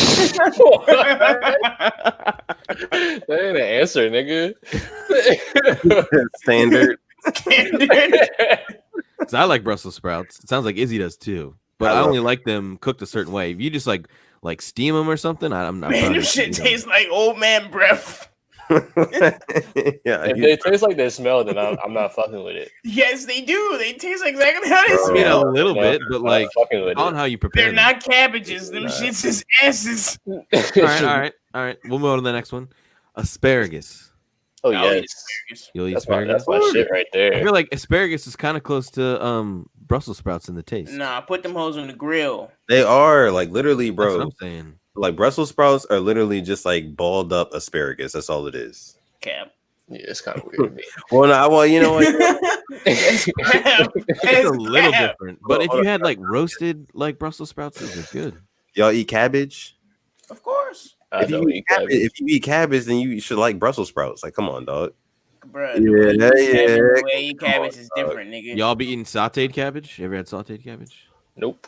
I done had cabbage in probably every form and facet that you can make it, my nigga. This nigga said Cabbage is standard. Nigga said the standard way. Put it on a platter. It come with the game. It come with the game. You ain't gotta put no work in for it. Now I should know the answer to the next one, but it's green, so I'm gonna ask it anyways. Green beans. Mm-hmm. Y'all fucking with green beans. Yeah. Not the ones with the ends on it, nigga. I want string. We gotta beans. snap them off. Yeah. How do you eat your green beans? Standard. Yeah. I'm talking about boiled and broiled. Nigga. What is you? Put some salt and pepper on them hoes, and you be all right. But y'all niggas, I know. See, the way that niggas and the way that white people make these string beans is totally different. Now, do y'all see? Y'all just take the string. Hey, Slim. They take the string bean out the damn package and just throw it in the shit. String bean casserole and shit like that. They just, Nick, you gotta snap it off, break it in half, and make actual green beans, nigga. But you don't know nothing about that, Austin. It's okay. How do you cook your green beans? Other than I don't know, nigga. My grandfather did it standard. How did you? What do they look like? They shorter than the whole thing. The whole thing like that big, nigga. The ones that I be eating like that big, nigga. I'm talking about the ones you be eating at like bridal showers and graduation parties. Damn, we live two different lives. Izzy, I know you know what I'm talking about. Oh, Izzy, come on. Snap off the ends. Thank you. I snap off the ends, but it sounds like you're snapping them in half. That's just boiled. I think that's boiled. It's boiled, right? Probably. But Slim, you know what I'm talking about too. I mean, shit, you can steam them. Like, you can do whatever you want to them. Green beans, green. I don't call them green beans, nigga. I ain't never called them green beans until I had a white stepmama. What the fuck do you call them? String beans. Okay, but there's different kinds of rhythm spoons. I've actually gotten some from Louisiana that grow purple and then they cook green. You ever heard of those? No, let's go ahead and get out of here. Y'all fuck with cauliflower? Of course. Really? Sorry. I feel like most people didn't like cauliflower growing up. Nah, what I don't like is when they call fucking cauliflower wings and that shit. Oh yeah, that's horrible. That's just come on, dog. They're not wings. If I go to your house, that's like calling a chicken nugget a boneless wing. Buffalo wings. I promise you, me and you are going to get into a physical altercation. I'm talking about hand-to-hand melee, nigga. if it's going to be a discrepancy, nigga. You better not pull out the cauliflower wings, nigga. That is cauliflower with buffalo sauce. I've had full dissertations about this. I will whoop your ass. What's the next one? Those grounds to fight. That's all I got. That's all, honestly. That's all I got. Well, let's see. All right, what about kale? Y'all eating kale? Kale. I've had kale. You niggas say be careful though. Hold on. I learned the other day. Interesting fact. If you eat too much kale, it'll it's high in oxalates and it'll give you kidney stones if you eat too much of it. And you don't see, Austin, that's the problem. Austin, see, as black people, a lot of the shit that we eat, if we eat too much of it, it's gonna give us kidney stones. Yeah, I got a cousin who just had to have some shit removed. Kidney stones. My cousin just had to have a whole organ removed because the nigga was eating too many hog mogs, too much chicken. You better get a fucking HIPAA violation. I mean, moderation is everything. I'm just saying that moderation is everything. But you know, if you eat too much of anything, it'll give you a kidney stone. That's the crazy thing about it. Like if you eat too many peanut butter and jelly sandwiches, you probably have. No. Austin. No, are you telling me peanut butter and jelly sandwiches are high in oxalates? Is that what you're telling me? Austin, if you eat, I promise you, if you eat 10, he said high and something. Austin, I bet you if you eat five peanut butter and jelly sandwiches from now until a year from now, nigga, you can get some stones in you, a gravestone, nigga, because that shit gonna give you 5 a year. That's not gonna do anything. Oh damn, I'm drunk. All 5 a day for the next year. Yeah, 5 a night. Yeah, 5 a day for the next year. I'll probably be fat as fuck and have diabetes before that point happens. Same difference, nigga. Right, something gonna happen. You can't eat too much of it. I was talking whatever. I was talking about some stones is gonna be there. If you got diabetes, you got some stones. It's gonna be some stones. You got some stone. Stone. You got stones. This nigga said, "Go hang on." Well, they going crazy in the chat. Jesus. Yeah, they are cooking this man down right now. They're going crazy on Dan. What did Dan say? He said he got the lights in his room too, like Slim, but it's Dan's room. You got the string lights. You got the string lights. These niggas been talking about lights for the last segment. bro, y'all. So we talking about vegetables. They talking about lights. Man. They said Slim. They said so. What I take from this is Slim, you a hoe. Nigga, this ain't my room. What is that shit called that they put up on the wall? It's like a blanket. It's like a paisley. What is that shit called? Yeah, that paisley. What they? I don't even know what they call it. Let's take the next 5 minutes to talk about Sleaze Mob until we get into because I'm gonna ask you niggas how y'all doing and what you is. So as the Sleaze Mob, man, we've had a lot of ups and downs. We disbanded, we got back together. We look good. Except for Slim. We look good. Niggas be haters. We got some music coming very, very soon. We're coming back hitting on all cylinders. We got the podcast, we got the shirts, we got the merch. You know, Oler, shout out to OlerClothing.com. Go shop. There's a little back order problem right now with the whole COVID-19 shit going on, but still go shop. Show some patronage to the boys, man. It's coming. You see, now the thing with us is, man, I've said this. I don't know if I said this in episode 1 or episode 2, whatever. But at the core, man, this is a group of brothers, man. Like, this isn't even like a business thing, you know? Like this right here, this is something that it just comes so naturally to us. It's just so easy for us to do the podcast, to do the merchandise, to do all the music and shit because we get along with each other genuinely as men, right? Right, guys? Yeah, definitely. I'd agree. Okay, I'd agree. So, look, man, we got so much shit coming. If you're a real person who likes to indulge in Sleaze, I'm not gonna call you guys fans. We're all family because I don't, we're local niggas. I'm not gonna say fans, but if you guys are into us and y'all rock with us, we really appreciate y'all, man. Even through like.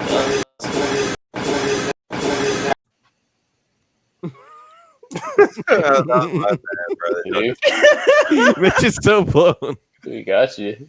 Go ahead, bro. You got your ass. Even because I was like giving my whole heart, man. Look, go ahead, no, don't get discouraged, bro. You got it, bro. Don't get discouraged. No, we rocking with y'all, man. We appreciate y'all, man. Keep rocking out with us. This is episode what, y'all? 11, right? He just put up on the screen, my nigga. Double one. That's episode 11 in Spanish. I don't know, nigga, but look, that's whatever it is. And let me tell you something, man. We could keep coming back at y'all niggas. I don't know, Izzy, did you pull up that thing that I asked you to pull up? Probably not, right? All right, cool. Just say yay or nay. All right, cool. So what are you doing? It's gonna work, bro. I got you. You got me? I got you. All right. So when you want to do it, later or now? We can do it right now. We can do it right now. Just to give y'all a little taste. Izzy, play the whole thing. You got the whole thing? Got the whole thing. Play the whole thing. Play the whole thing. Y'all gotta help me out though, cause like if it's playing, if y'all can hear it, good. Let me know, okay? Yes, sir. All right, cool. So I'm gonna do this. Here we go. This is some exclusive Sleaze Mob shit, some unreleased. Just letting y'all know we coming back full force. Hold on. Let's see. You got the screen grabs. People hand in hand, Are we hearing it? Yeah, we're not muted, but we can Yes, hear you. sir. Okay. We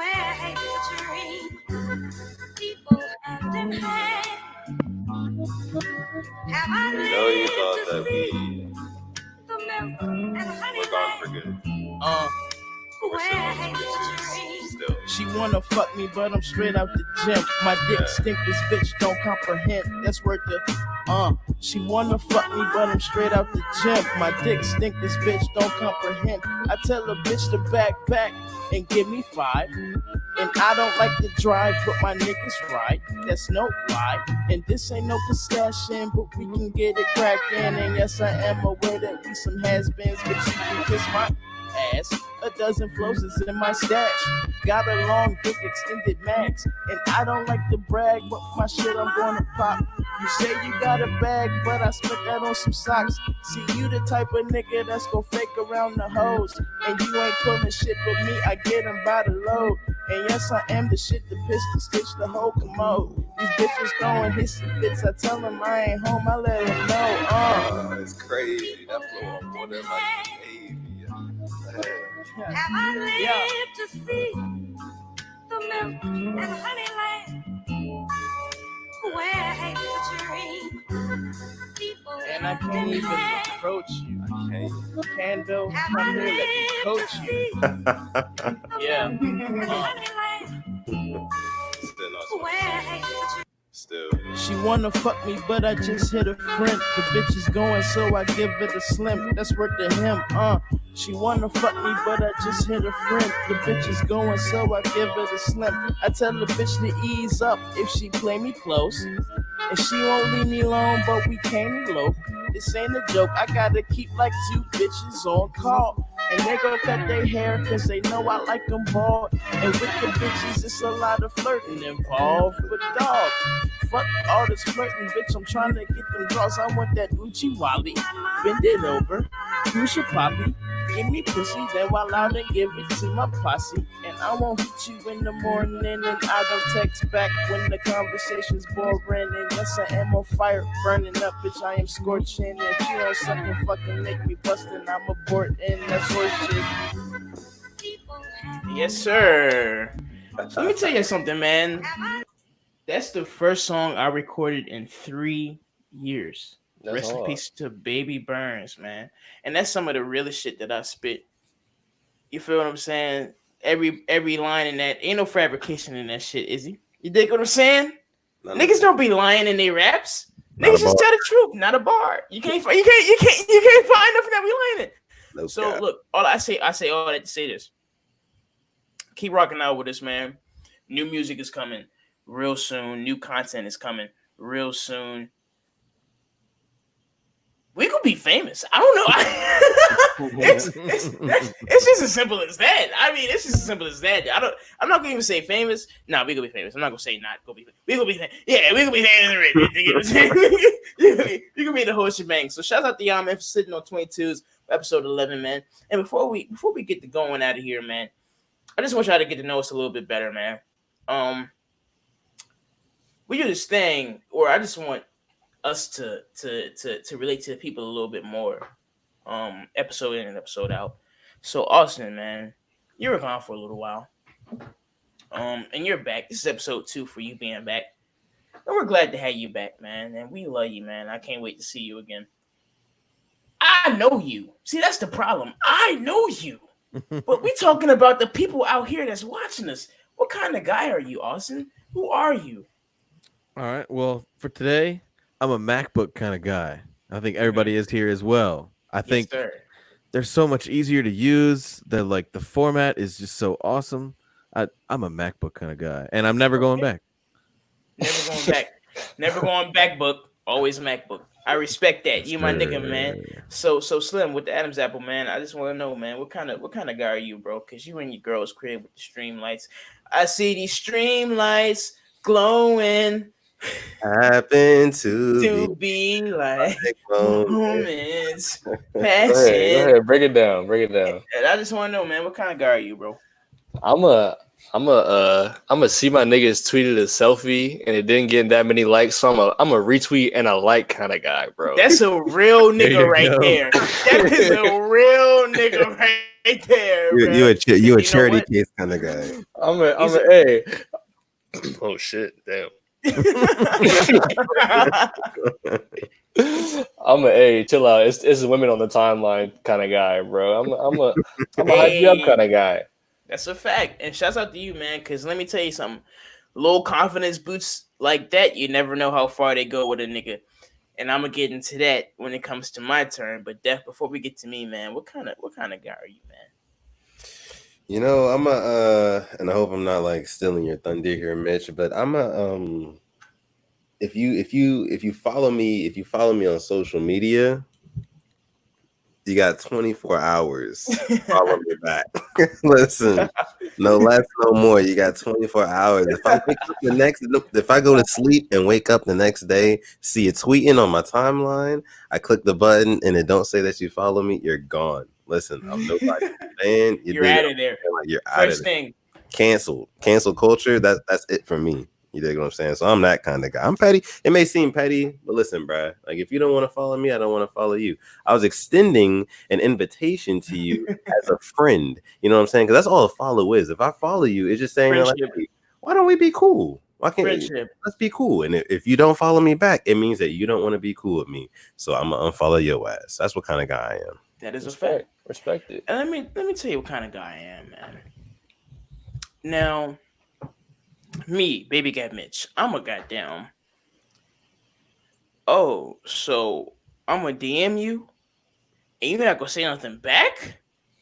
Now, guess what you did to yourself? You got muted. You got blocked. I'm in my feelings kind of guy.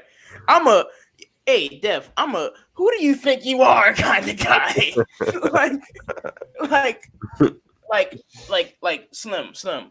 Like, I know I might not be the best looking kind of guy, but bitch, who do you think you are? Like, who do you think you are? Like, I know what it is or what it ain't is, right? And these bitches ain't what they say they is, kind of guy.